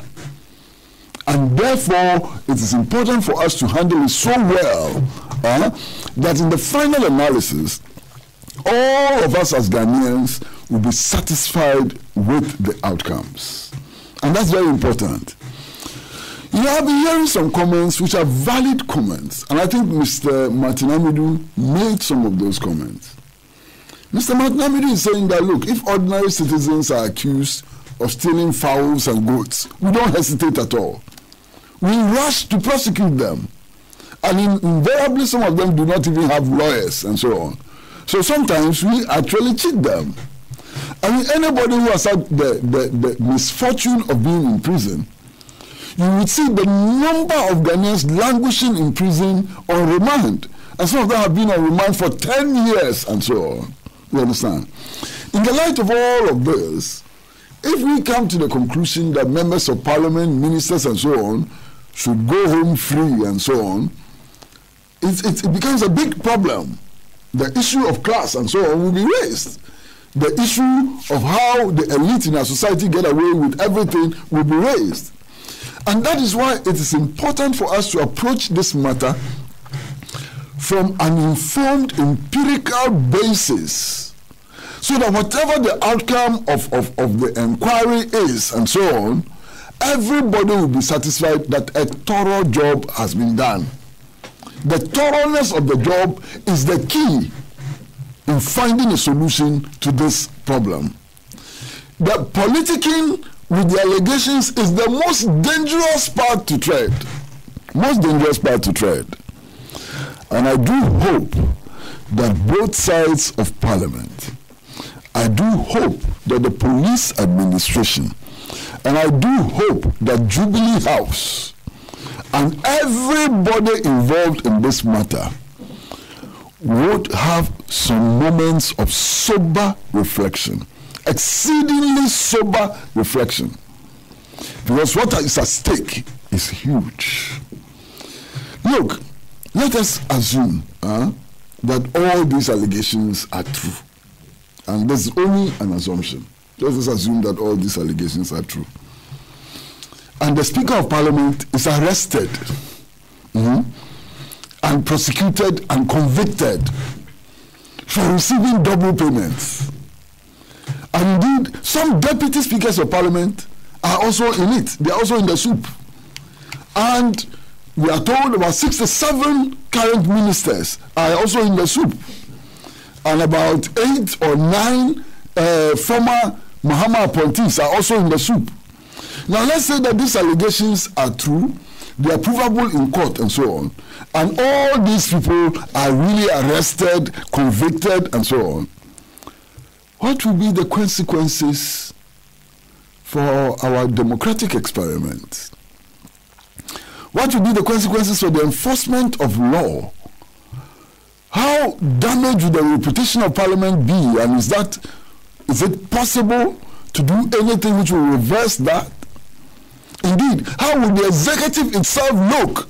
Because members of the executive are also caught up in this web of allegations and counter-allegations. I shudder to think about the outcome. And it is absolutely important to have sober heads, and I mean sober heads, deal with this matter and find conclusions, find solutions which will deal with all the problems that spring out of this battle of allegations and counter-allegations. I end my submission. Thank you very much, Mr. Pratt, for these submissions. We'll go through some of your text messages. This one from Bright says, "Good morning, Sam.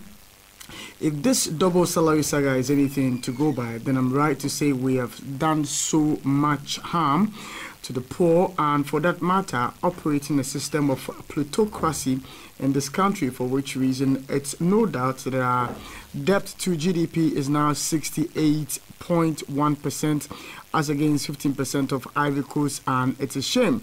Teachers and other civil servants, and the goal, okay, let me get the message, and the goal, constant scrutiny and headcount under the fiat of those cited for this financial malpractice." You sent that one through.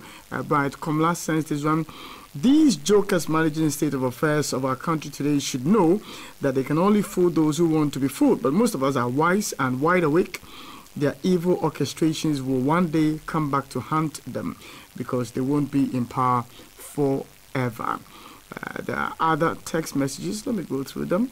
This one from Starring Wendell. He says, "Nado must pay serious attention to voices of reason, or he will go down in history as the worst president Ghana ever hard. Another one from Professor Kwame Aristocrat. He says, daily lies, daily guide, won't ever stop Nanado's super incompetence. Where did E.T. Mensah and Alban Babin become ministers within 2013 and 2016?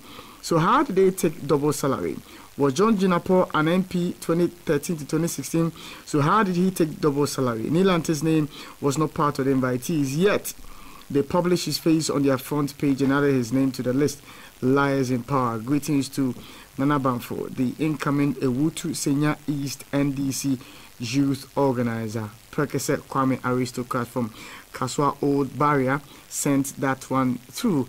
Musa Abatwa says, Ishan, May 26, 2009, when former Speaker Ebenezer Bejina Sechi Hughes invited by the CID.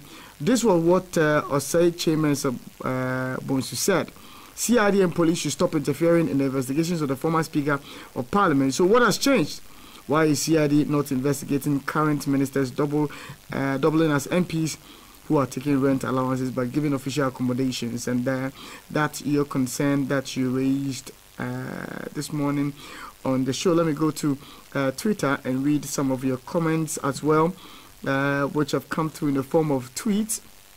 This one from Patrick Aaron. He says, at Samuelishen, Martin Amidu is nothing but a hungry lion whose task it is to chase innocent former appointees, but equally posterity is the best judge. Baba Musa X tweets and says, on May 26, 2009, the minority leader in Parliament, Osei Chairman Sabonsu, asked the CID to immediately stop investigations of the former Speaker of Parliament, Ebenezer Sechi Hughes, regarding the looting of his official bungalow. Why is Chairman Sabonsu quiet all of a sudden? Again, Akoto Razak tweets and says, the office of the special prosecutor is interested in witch hunting former appointees for political reasons. Now, when you're sending your messages, take your time to send them. Sometimes I have to reconstruct whilst reading at the same time. The Lanyo Agbe sends the message, 998 presidential staffers is too much for Ghana's economy. Is this the way the president is going to protect the public purse? Habib from his home says, Africans are highly moral people who abhor homosexuality and nobody can force this evil act on us. Also, the Ghana-US military deal is another slavery in disguise. We must resist the oppressor's rule. Abdul Salam Kasaugu tweets and says, this incompetent government with this 110 substandard ministers simply wants to divert our attention from the current mess they created. For Nitu, the least said about him, the better. Didi Martins tweets and says, if we want to avoid double salary, then MPs should not be appointed as ministers. The constitution should be reviewed. It's gradually becoming irrelevant. Stephen Kobnatu tweets and says, Mr. Amidu gained popularity through media trial. That got him appointed and he's on to it to sustain his job. That's the issue. Straight Talk GH tweets and says, why has Baumia now turned to technology? Thought he was an economist. What is happening to Ghana Post app? He's now proposing an app for tax collection. Is it that they have found a new way to siphon money through technology's use? Straight Talk sending that one through. Ken Crack tweets and says, has anybody noticed that the vice president appears to be quiet and no more taking center stage as he used to do these days? Late Ali Muhammad's experience should be his guide. And Tete Kofi tweets and says, I was shocked when I heard 998 presidential staffers. God help our dear nation. This is super extra incompetence. Patrick Aaron, read a comment already. This one from Christopher Mensah Gamli says, I don't think anyone has that authority to say one would not make it to heaven if he or she was not paying tithe. I believe that's in connection with an issue we were, discussing on social media some time back. There are just a few other comments I would read before we move on to our next topic. Okay, this one from Kwabena Tebri Buahin. He says, Same, the NDC members of parliament have themselves to blame. whilst in government, they had no problem hobnobbing with the MPP opposition. Why was Sechi Hughes not prosecuted for stealing? Because there was a wink and a nod from the NDC. Under the NDC, Parliament was reduced to Freemasonry. Today, Sechi Hughes' son, Yvonne Hughes, is a staffer at the presidency and is always at the forefront of deriding the NDC on corruption and graft. That a message coming through. This one, okay, that's not a message, but it's a note to me. And let me check this one out quickly before. This one says, below are the breakdown of presidents and previous presidential staffers.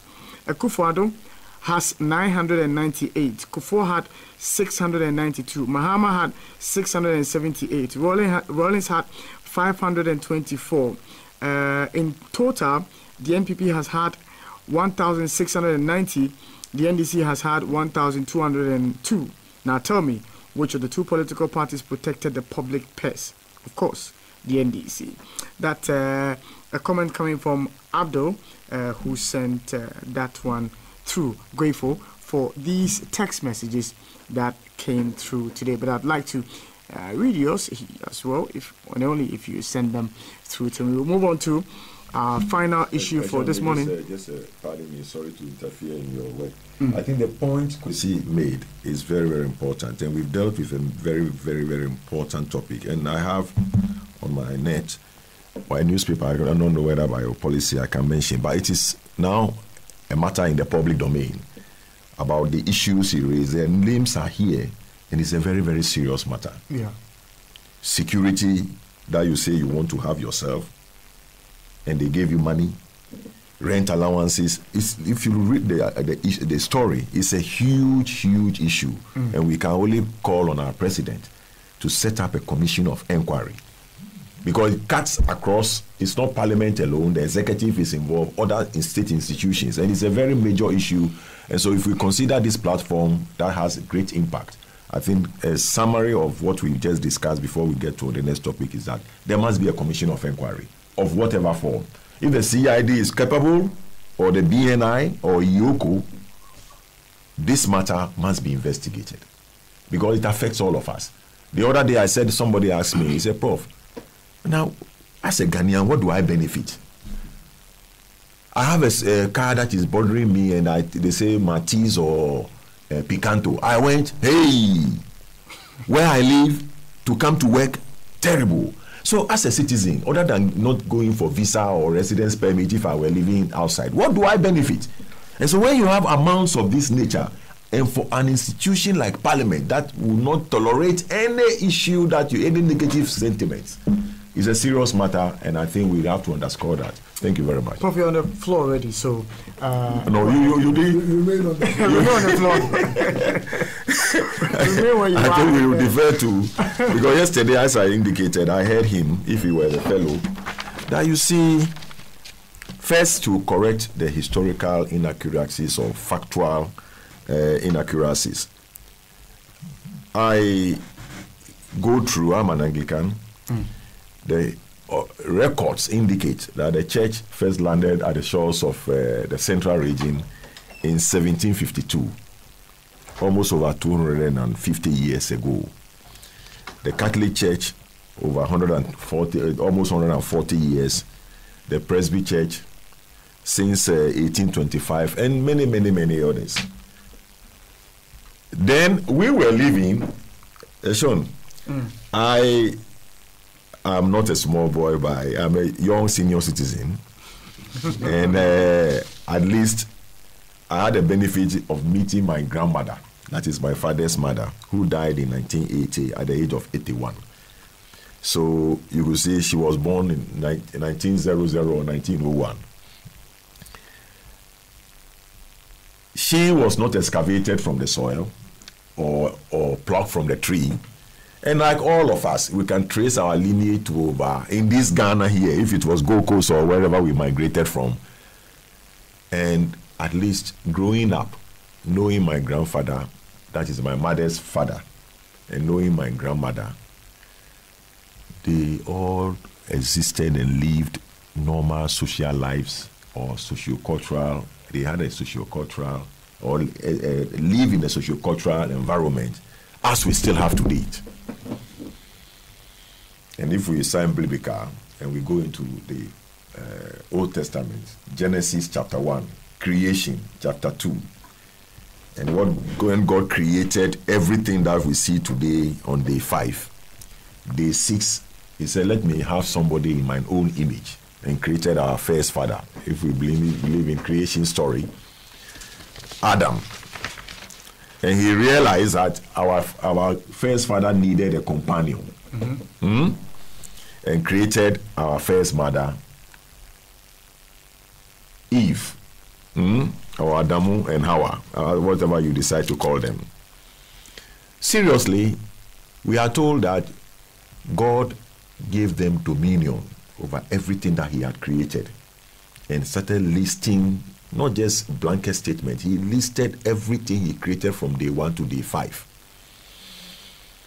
and blessed them, our first parents, and he charged them that you go into the world and multiply, be fruitful, take good care, and nourish what I have given you. And I think from there, society sprang up with their norms. And when you even look at nature, and you take nature for granted, every creature has a male and a female. And we know what procreation comes about. And even plants that give us food, we know, though we can propagate some vegetatively, but it is by what? A fusion of the male and the female in whatever form. And so we know what nature has for us, and now we can say all societies, all cultures, all over the years, we know what the norm is. Of course, there are abnormal instances, and for that matter, we know. But the norm and the normal way of doing things, we know, and we know social behavior. I mentioned my grandfather and my grandmother.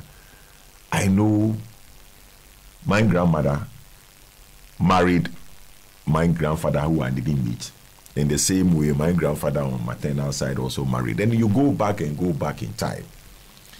So when the British Prime Minister tells us that our disdain, that she puts it, against homosexuality is due to our colonial past. Which colonial past? Is it the church that they brought to us? But the church even didn't. The church came and re-emphasized our cultural values. You understand?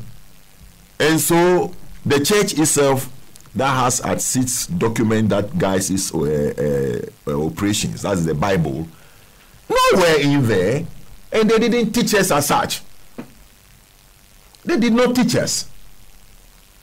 So you can say that with due respect and with the greatest sensitivity to British citizens, that the Prime Minister was expressing total ignorance. Which history was he preaching to us? The 1844 that they colonized us or took over the Gold Coast from the Danes, is that when they told us that they came and told us that homosexuality was wrong or was right? Look, maybe my personal position, and I don't know whether your medium will allow it, it is a deviant behavior. It's not an abnormal behavior. Be that as it may, we recognize that some of our own brothers and sisters are afflicted by that. But that is when you have to recognize that and try to address that. But it's not a normal behavior. But the tragedy for Africa, as I always say, is that we lack leadership. And we lack leadership. And our current leaders, like I indicated in my first submission, will jump to Turkey African Summit. And even then, so the whole of Africa will pack itself to Ankara. Maybe they have free first-class flight on Air Turkey. Occasionally, it's Sino-Africa, so they go. So the continent, if you position the present leadership of the continent to the leaders of yesteryears, you can't but just wipe tears from your eyes. So you expect what has happened? Because as we talk now, maybe when they all got there, they were negotiating for loans for the next major construction project. You understand? They were negotiating for loans. When Britain itself feels that it's being cheated by being in the European Union and had opted out because they are fighting for their personal interests and they think whatever they will get in opting out of the EU was better. We have gone there and they are teaching us lessons. And our leaders cannot stand up and correct them and just frown on what they are saying so that beyond leaving London for their respective countries, the matter will have been dead. They couldn't. And we should not be surprised. So once again, this topic, I don't see any value in this, except that you should be worried that our leaders of today cannot stand up and tell the British or the colonial masters in their new colonial domination character that we cannot tolerate this. It's a deviant behavior. Then you will remember during the week session on your program, your people kept on phoning and raising issues about the clergy, etc. As Dr. Percy always says, we should not be too much surprised. They have interest, perhaps not on this homosexual issue. They have interest in the political establishment because any voice that you raise, they always say, "Look, perhaps it's our day. Let us talk and tell the president that we cannot say this in public." But it's so good. They have interest. In the past, nobody will prompt them. But I always say that, look, if we are evolving, despite all my pessimism and the state of despondency, if this Fourth Republic will succeed, all that is emerging, it's okay for us. They become learning templates. So there's nothing wrong in military base. There's nothing wrong in this statement. No prompt knee-jerk reaction. We are evolving and we are growing. One day, if it's another term, we tell you, hey, you recall some yesteryears, if you didn't have that moral courage or integrity to speak, we tell you to shut up. So it's all part of the learning process. But we shouldn't be too much surprised. They all have their vested interest. You understand? But like I said, because of deprivation, poverty, etc., our political leadership or the political establishment has taken us for granted. Come election time, then they will go on their knees. They can even go and stay with a constituency organizer and bath in the river because they want votes. When you vote for them and they are inaugurated on the 7th of January and they go to Flagstaff House or wherever, then they think that you're giving them limitless opportunity or limitless power. So they don't even value our sentiments and concerns. So they will do so after a week or two. They will dissipate their energies and efforts. So let everything go on. So it appears the demands that are placed on governance elsewhere where people are enlightened and they will stand up. Perhaps our people over here think they can take us for granted. That's why I asked the question, do our MPs even consult us on major issues like this? Mm-hmm. You see, elsewhere, even if you come and tell you, look, we have to really seek public opinion. And I live in a country outside where MPs will come by your door. That's how they campaign. And they will be putting flyers, at times knock at your door early in the morning. And they will talk to you, even if you don't open the door for them to enter. They will just meet them outside and they say, I'm contesting for this riding. They call it constituency riding. Yeah. And these are the issues that are of interest to your riding or your constituency. And vote for me. And because he knows he's a legislator, he's going to champion the formulation of policies that will address your issues. He's not going to tell you about toilets or roads that you can build, because that's not your job. You understand? It's not your job. And so perhaps the colonial powers have taken us for a ride, and it is even too rife in this unipolar world where globalization has made it possible for us to think that because we enjoy everything that we need here, then we are okay. But the facts are there. The facts are there. I think there has never been any period when the colonial masters have really had control over us other than the period in which we are. So, British Prime Minister Theresa May calling on the same-sex marriage and that we have to officialize it. Well, we can only tell our political establishment that they should try. Perhaps they've never really come to terms in this Fourth Republic with the mind of the people. And I can only advise that they should be very sensitive. They should walk out there. We just heard of Tamale, and I believe others are more to follow. Because, look, the state of helplessness and hopelessness, if you drive through the streets and you meet able muscle mass bodies, individuals holding 5 fruits of apple in a polythene bag, hounding you, master, somehow you just park off in the traffic light, red light, and they come, master, or something like that. You see, they want to eke out a living because they are not used to perhaps going through dubious means to make a living. But that is a critical factor. And you know, more than 20 years ago, and Kwesi Pratt will know, when we're struggling to have our Unity's convention party, late on Kojobuchu and others, we called on the foreign embassy who hosted us. And the ambassador then departing, I wouldn't mention the name of the embassy, he said, look, as I drive from airport residential area to my embassy office, and I see these young boys selling foodstuff and other things at Kaokudi Junction, I only pray that I will continue to live, but I pray that I don't live long enough to hear that things have gone bad. And that was 1998, 20 years ago. He said, you are sitting on a time bomb. These able youth who don't have anything to do in their prime is a time bomb, and as a political party which seeks to win power one day, it must be at the forefront of your policies. She told us point blank, and it is more rife now, because if you move through the country and you see the recklessness in our policy initiatives, our programs, you don't see any hope for the youth. These are the greater issues, and so we let governments to lead us, to inspire hope in us.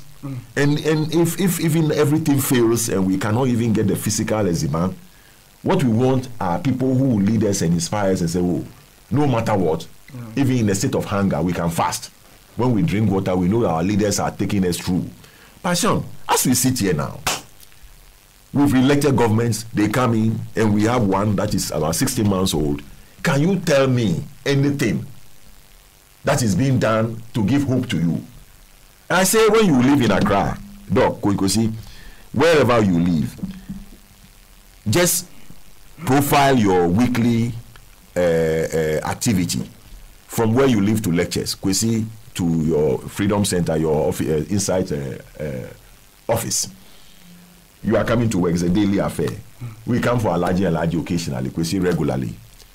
Or there's a funeral, a social event that you drive from your house on the road that is coal tar. Let me not use asphalt. In Accra. 50% of your journey is on the rough road in Accra, where you even have a surface road, street bumps. That is the state of our environment. That is the state. And wherever you move to, filth and squalor. Polythene bags everywhere, drainage system not in place, and I'm talking about Accra. A short distance will take you over 1 hour because traffic. We have a development agenda where on coming Monday, if you just lift yourself in the sky, you see Kaswa to Accra, choke. Amasaman to Bekan to Accra, choked. Aburi Adenta 37, choked. Motorway, choked. Choco Road through High Street, choked. La Osu, choked. Everybody descending on Accra, and then come in the evening, we struggle and go back. At times I even wonder how you get here before even 6 a.m. And that is that, and we leave Mukwa by 2019, 2020 election time will come. I will do this, I will do that, I will do that. The other day, people in Nima say, we created Ministry for Zongo Affairs, and the drainage that was started is still the way it is. It just rained, and people's houses were flooded, and nothing is being done. I recall in 2016, I saw the model design for the interchange at Jonte to link the Awoshianya Highway to the Nsawan Road. And we were told $94 million UNDP loan credit facility had been secured. The design already, then there will be another offshoot from ACP Junction all the way to Reese Junction. The current minister, Mr. Mwakwanta, in March 2017, inspected the road with the urban road or the officials. To date, what has happened? These are the critical issues that I call for a governance issue in our topics, because we have to start interrogating it so that succeeding presidents, and it's happening, and President Akufo-Addo happens to be the 7th administrator of the 4th Republic, and it's going to be more intense because population is increasing, our needs are becoming greater, and yet resources are dwindling. So anybody who is campaigning to be president should be very conscious of the fact that it's not going to be easy to govern. You can fabricate scenarios and then manage to win yourself power by discrediting what administration. That is the trend of politics we've been doing since the 50s, perhaps. But now, people should take note that there's no room for maneuver at all. And leadership, good leadership that will inspire confidence, is what is going to drive us. So, Theresa may talk about historical issues, but we want to tell we want to tell her and her government that please don't come and deceive us, because as Dr. Appiah said, and when I heard him yesterday, it is not even true. We have our social values and socio-cultural values. And anybody who tells me that it's not a female-male affair that is part of the intricate fabric of our society doesn't seem to know what our history is. And long before, even the colonial people she was telling came to reinforce the way we lived. They did not come to make CS practicing gayism or lesbianism, and they rather made it impossible for us to officialize it. It is not true, and we should clear that from our minds. Thank you. Thank you, Professor Nino Dowuna, for your final submission here on the show. I'll come to Dr. Samson Obed-Appiah for your comments on our last topic this morning. Doc. Yes, thank you very much. I think Prof have set the tone for discussion very lively. And for me, I think the whole issue about same-sex marriage or homosexuality is something that we need to, as I said, look at within a particular socio-cultural context. Now, we all know that culture or values or norm society differs from one place to the other.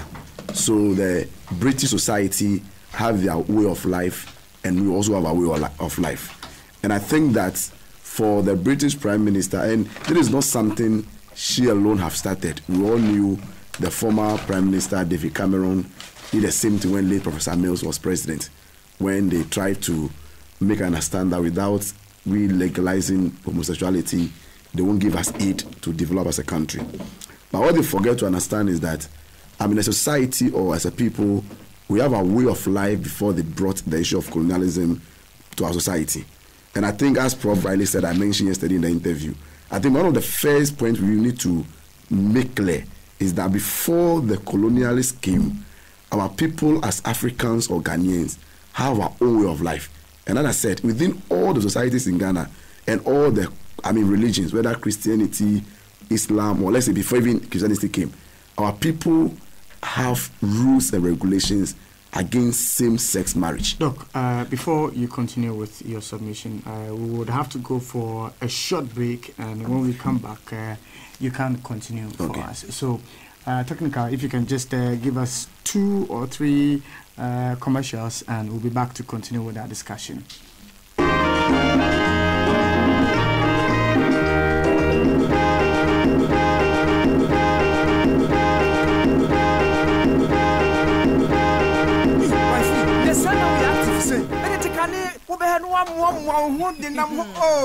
Jamie Rasabrem, Naminya Araba Bazen pills. And do my fitty cross when you, it's become a surgery. Most maybe one hair and may a toda bar, it's me bussy boom boom boom. A bill so hard, Minyatin can be a Casamino Bessia. Oh, Araba Bazen pills by ye, and Jissa Hounina, and Nemo Jetty more for sunny ye, the Moja Swaswan project. What? Why your best in my pie? Naraba bazan pills, aswemo and may, who true capsules so as say any man pa, must say, the no Johnson 10 piano, when Yahoto, do not Johnson and Muyan ya, on some waton, Johnson and Moon apaye divided during, who true capsules, I be you how na, if you any members so. Mira, now what kind last time I and Gawaya said who about Simon? Hey, I said Rockabos way, Sir Johnson of Fumimu, say, my Roche, not say, eh, oh, man say, Bassa, do a bin so glad, my Johnson via me, Fissimaviano, not like a crack him. Wow. Oh, this is Hunchu capsules. You are hurrying enough for Hokra. Araba Bazen pills, any Hunchu capsules. A bill of pharmacy, any chemical shop will be at to phone for 0244 13 91 76 and after 0204 13 91 76 and a bill 0274 13 91 76. Araba Bazen.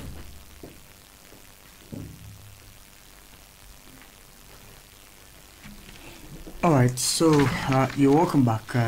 Doc, you're making a point before we went for that. Yeah, so as I was saying, before the British came to colonize us, or the colonial masters came, as a people and as society, we have our norms and values that governs us as a society. And we cannot say that before they came, there were rules and regulations governing the issue of sex and relationships. And it is clear that before they came, our society abhorred the issue of same-sex marriage. And as I was saying, telling some of my students the other day, that even in traditional societies, it was even a taboo for people to have sexual intercourse in the bush. And when that happens, the society punishes the people. I mean, some people can even be ostracized when those things happen. So for me, I think it's where she said that, I mean, they are sorry for putting laws in our law books that they didn't remove, which makes it difficult for people who are homosexual to have their freedom to operate. I think that, yes, they may have put those laws in their books, but before those laws were put, as Prof. Riley said, they even built on our norms and values. So I think it would be wrong for them to think that their laws were what made us, abhor the issue of homosexuality.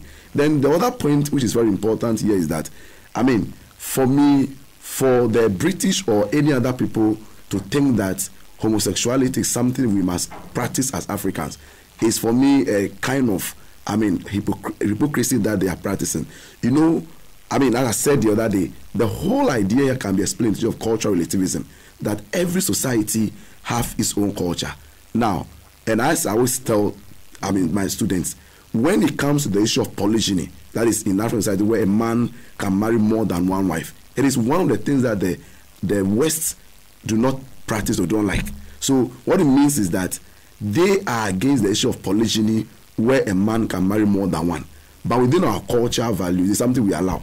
So if they are now telling us that we should practice homosexuality, then we can also tell them to also practice, polygyny, something they don't want. So for me, it's unfair when they try to, when it serves them, they try to push an agenda. When it doesn't serve them, then they behave as if they are like a headmaster or something which is pushing others to do something. So it would be unfair, therefore, to say that, and as Prof. Riley said, the issue of trochusy, female genital mutilation, these are all things that, when we look at it in terms of our culture, we realize that it was some aspect which are not good for us, and we try to modify. But where you try to push on people's truth something that they don't want to practice, I think is very unfair. Now, another very important, I think we are losing sight of, which is the fact that this whole idea of homosexuality or same-sex marriage, what our society is forgetting to understand, that yes, as some have always said, that there are people in our society or in our traditional areas who practice these things. And for me, my question have always been that in every society, there are norms and values, and people are socialized from childhood even to adulthood about the norms and the values. So we all know that, for example, we are not supposed to do armed robbery, we are not supposed to steal.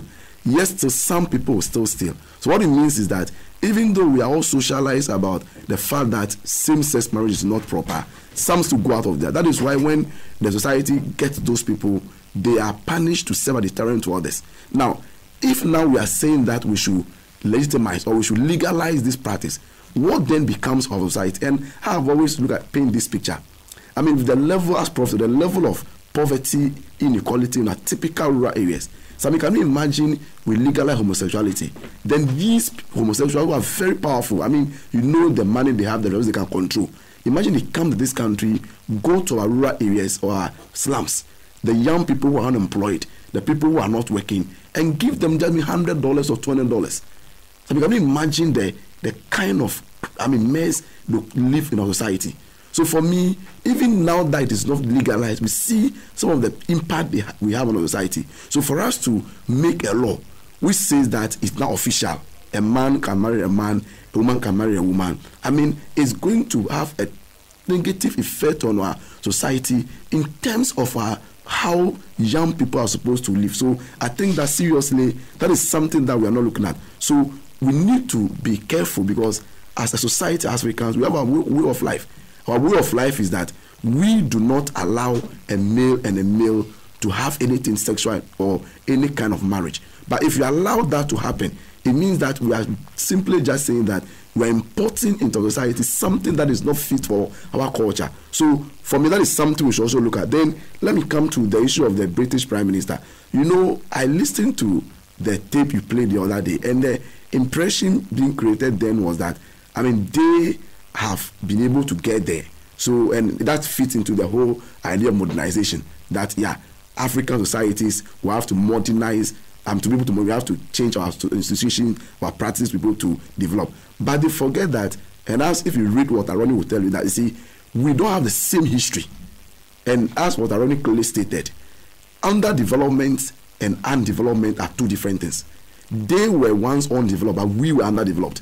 So for them to tell us that we should follow their history, we'll be just saying that what did not happen to them, we should follow what happened to them or did not happen to them. So for me, I think that it would be unfair, therefore, for them to say that we should abolish our laws, allow people to have the power or the right to also do the things they are doing, which for me will not be good for us. Then I think the other aspect of the issues about whether our president had an opportunity to declare Ghana's position on sex marriage.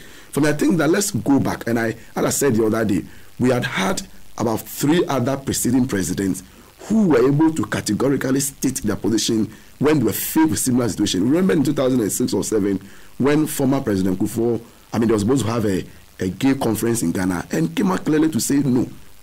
Late Professor Mills was very classical. When David Cameron threatened him with a same-sex marriage, he said no, not under his presidency. And for him, as far as he's a president, that will not happen. We all know former President Mahama also in his interview when he stated. So for me, I think that, the president had an opportunity. In fact, I was telling a colleague when this issue happened, a day after, I had a call from one Nigerian professor who was telling me, we were discussing the whole issue, and he became so disappointed that our leaders could not, before leaving the Commonwealth meeting, state their position. Well, he felt that could have been a bold statement that we will not allow the West to decide for us what to do. So for me, I think that those who are calling on our president to state their position are justified. I've also heard another side of the argument which says that, in fact, our president have already stated his position. And I always listen back to the interview he had with Alhaji or the journalist, where you see, when you look into the whole interview, the point he clearly made was that for now there's no strong civil society pressure on changing the laws. And he thinks that, he gave example historically that he lived in Britain or UK for a long time, and that they were also against homosexuality, but because society was able to whatever, they were able to put pressure and the laws were changed. So what it directly means is that when the time comes and people are able to get, some remember when that happened, a week or a day after, did you remember the group of lesbians or whatever were saying that they will go to the flag tower to go and thank the president for whatever he said? So for me, it's a clear indication of the fact that what he seemed to say, and I've heard others who have also justified position by saying that he's a human rights lawyer or whatever. But I also believe late Professor Mills was a lawyer himself. But he tried to explain the whole issue within a particular socio-cultural context. That even if I'm a human rights lawyer and my society does not accept something, should I use my profession or my right as a point to say that we should allow it? So I think that he has an opportunity. He didn't do it. And as I said the other day, let's hope that from now till the end of the month or whatever, he will come out to state the position. And I felt, and as somebody also have said, anywhere an issue happened, the the American deal or whatever, he was able to come and tell us what his position was. So I believe that as a president, he should be able to let us know, especially when it's as if the pressure continues to come. The British Prime Minister have said their own. The American ambassador in Ghana recently also said something in relation to that. What it means is that there seems to be a kind of pressure coming from a cortex as to whether we should legalize or not. And for me, as a first gentleman of this country, he should be able to let us know what his position is. My other issue about this whole, gay issue is, as Prof rightly said, I would disagree with Prof in a little way that, we shouldn't be surprised about the civil society or the clergy. Prof, I feel that as people that we look up to, I expected, and that's also very important because we all were in this country and knew what happened previously. Last time I was so disappointed, I don't know how true is that, that the Christian Council have saying that they didn't comment on the American, what's the name, security do because it was what?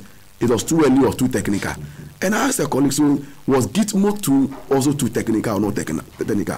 For me, I think that when our civil society or religious leaders, displayed so much or double standard, Prof, I think it's disheartening. Because see, I expect by now, a friend of mine was telling me yesterday that when they are supposed to rather talk about these issues, we hear some of them singing the praise of the government or the president. And he expects that no, we expect by now Christian Council or Ghana Pentecostal Council to come and say clearly that we will not sit down for this to happen. But unfortunately, we don't hear them. What are civil society organizations? The Imanis and where are they? The problem for me is that I always use a scenario always to tell people that I define it as a simple table manners. That when there's food in your mouth, Prof, you don't talk. So at times I want to agree with you that because they are, as Dr. Percy says, they are active participants or beneficiaries of the political establishment. So why will you talk? When the people gives you position or you have appointment on boards or whatever.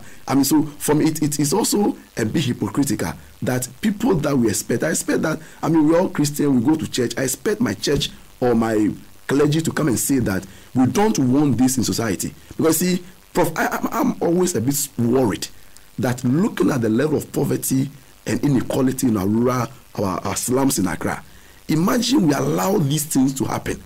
A lot of young people will be at risk. And I was reading recently about the power or the financial influence of the gay or the lesbian movements. And someone was telling me the other day that even most of the American elections, they have a stake. They support some of the candidates. So, in terms of the money, the resources, they have it. So for me, I think that as a society, as a nation, at the community level, as individuals, we should be interested in this thing. And I'm surprised at time when the media especially also try to be quiet. I was expecting that when this issue happened the next morning, and one of my professors in Nigeria was telling me that the Nigerian media took the issue up. But unfortunately, the next morning we're talking about SNIT. I'm not saying SNIT deal is not important to look at, but for me, an important issue like that, I come to the dailies. Just a few of the newspapers, were interested in this Theresa May story. I expected that this is something that affects our society. It's a blot on our culture, our norms, and our values as Ghanaians and Africans.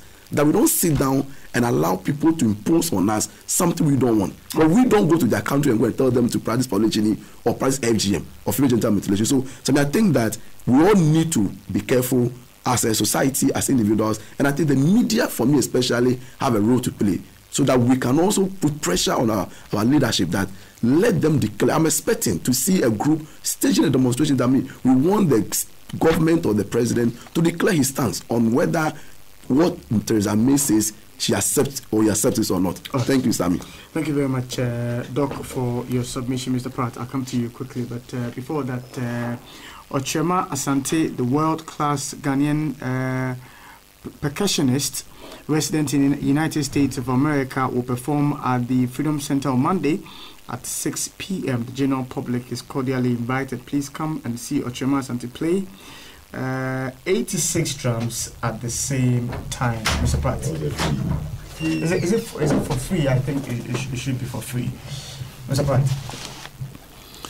Well, various issues have been raised about the apology of Theresa May, the British Prime Minister, and her offer of help for law reform in former colonies. I would not like to dwell on the issues. One, because there isn't enough time, and two, because I think that the fundamental issues are those that are not being discussed. Of all the laws made by the British colonialists, Theresa May chose to apologize for the law which criminalized homosexuality. And that's very interesting for me.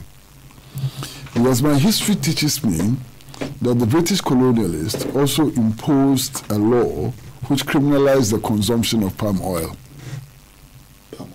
Palm oil. It was a criminal offense under British colonialism to consume palm oil. I also do know that the British colonialists criminalized the consumption of local gin. You understand? And they criminalized many other things. And they even frowned on the playing of drums, Atentebeng and Phantom From and all of those. So for the British Prime Minister to single out same-sex marriage as the one and only issue for which she has to apologize, I'm surprised. The criminalization of the consumption of palm oil did a lot more to the people of the Gold Coast. It undermined our economy and so on, terribly. In fact, now we do know that the consumption of palm oil has many health benefits. We were denied those health benefits because of British imposition and so on. Today, our alcohol industry is at this level of development because the beginnings of our alcohol industry were criminalized.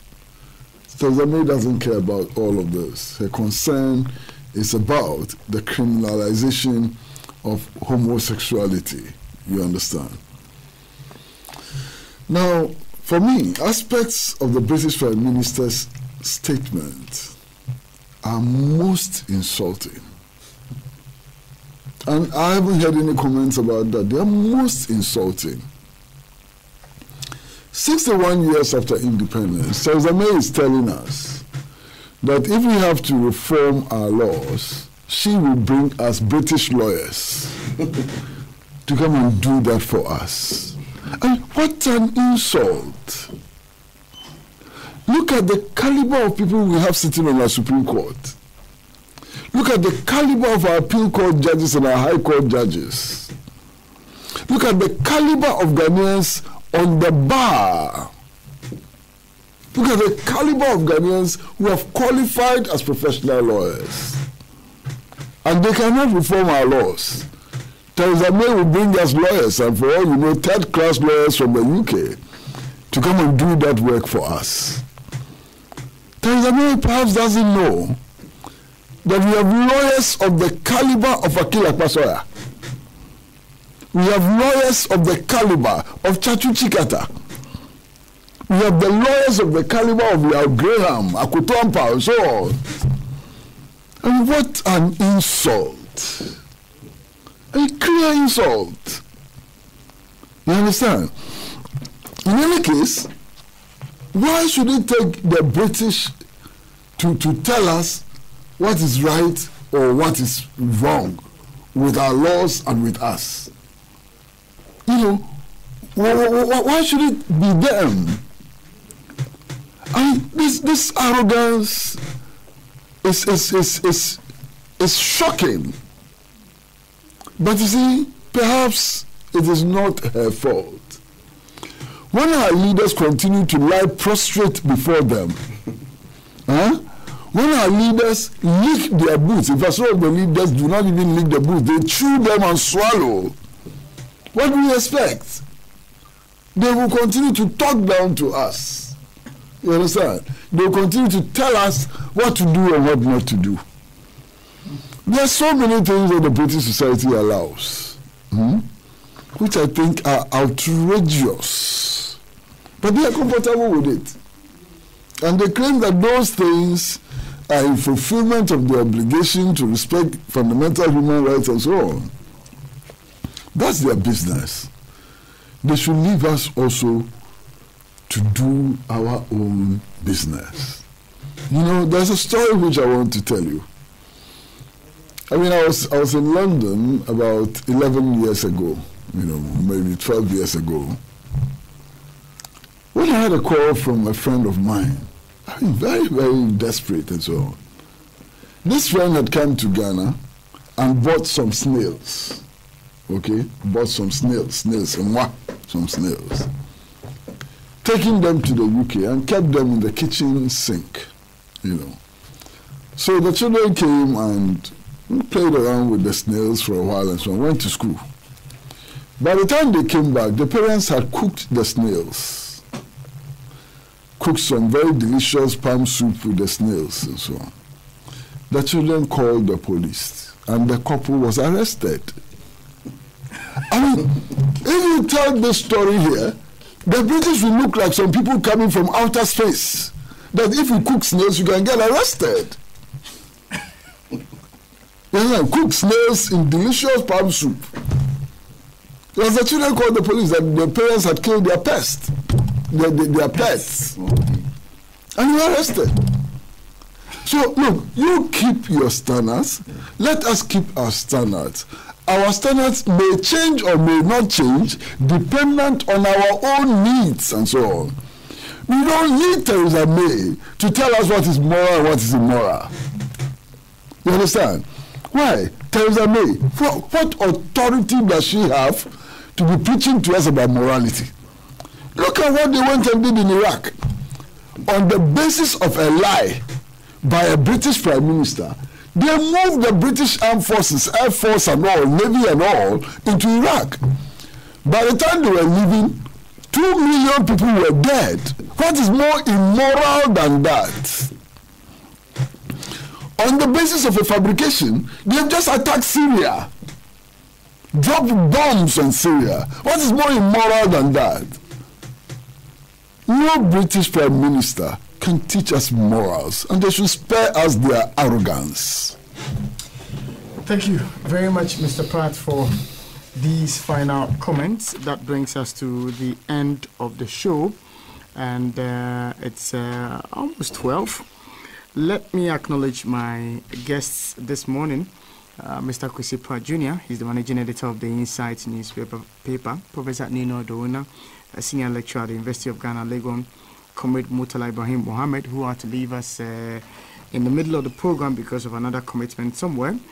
Dr. Samson Obedapia, sociologist with the University of Ghana, and they helped me analyze the allegation and counter-allegations of double salaries and double rent allowances paid to some past and present government appointees.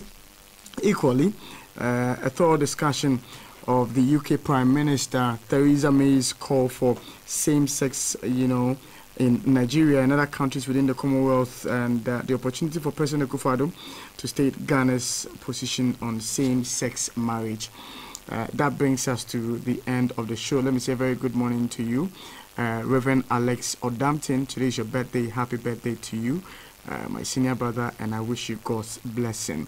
My name is Samuel Eshen. Production is being by Patrick Asford Boadu, and Radio Gold 905 FM on Facebook. Just a minute, I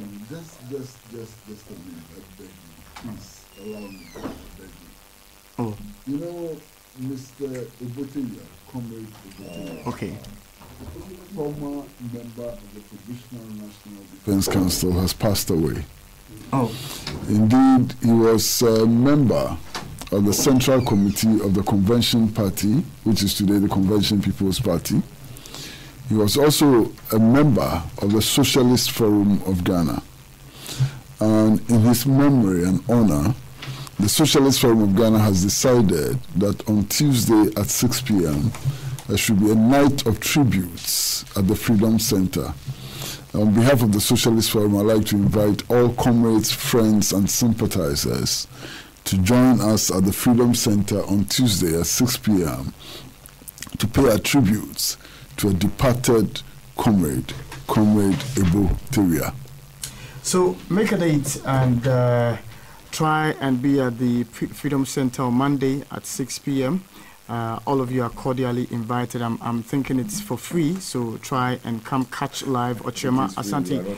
Yes, Ochema Asante play 86 drums at the same time. Witness that for the first time. Let me say very good morning to you, Helen Williams in the UK. You are also celebrating your birthday. Helen, good morning, and have a real blessed morning as well. Once more, thank you for staying with us until now. We're thinking we could go back to Tamale before we leave here to catch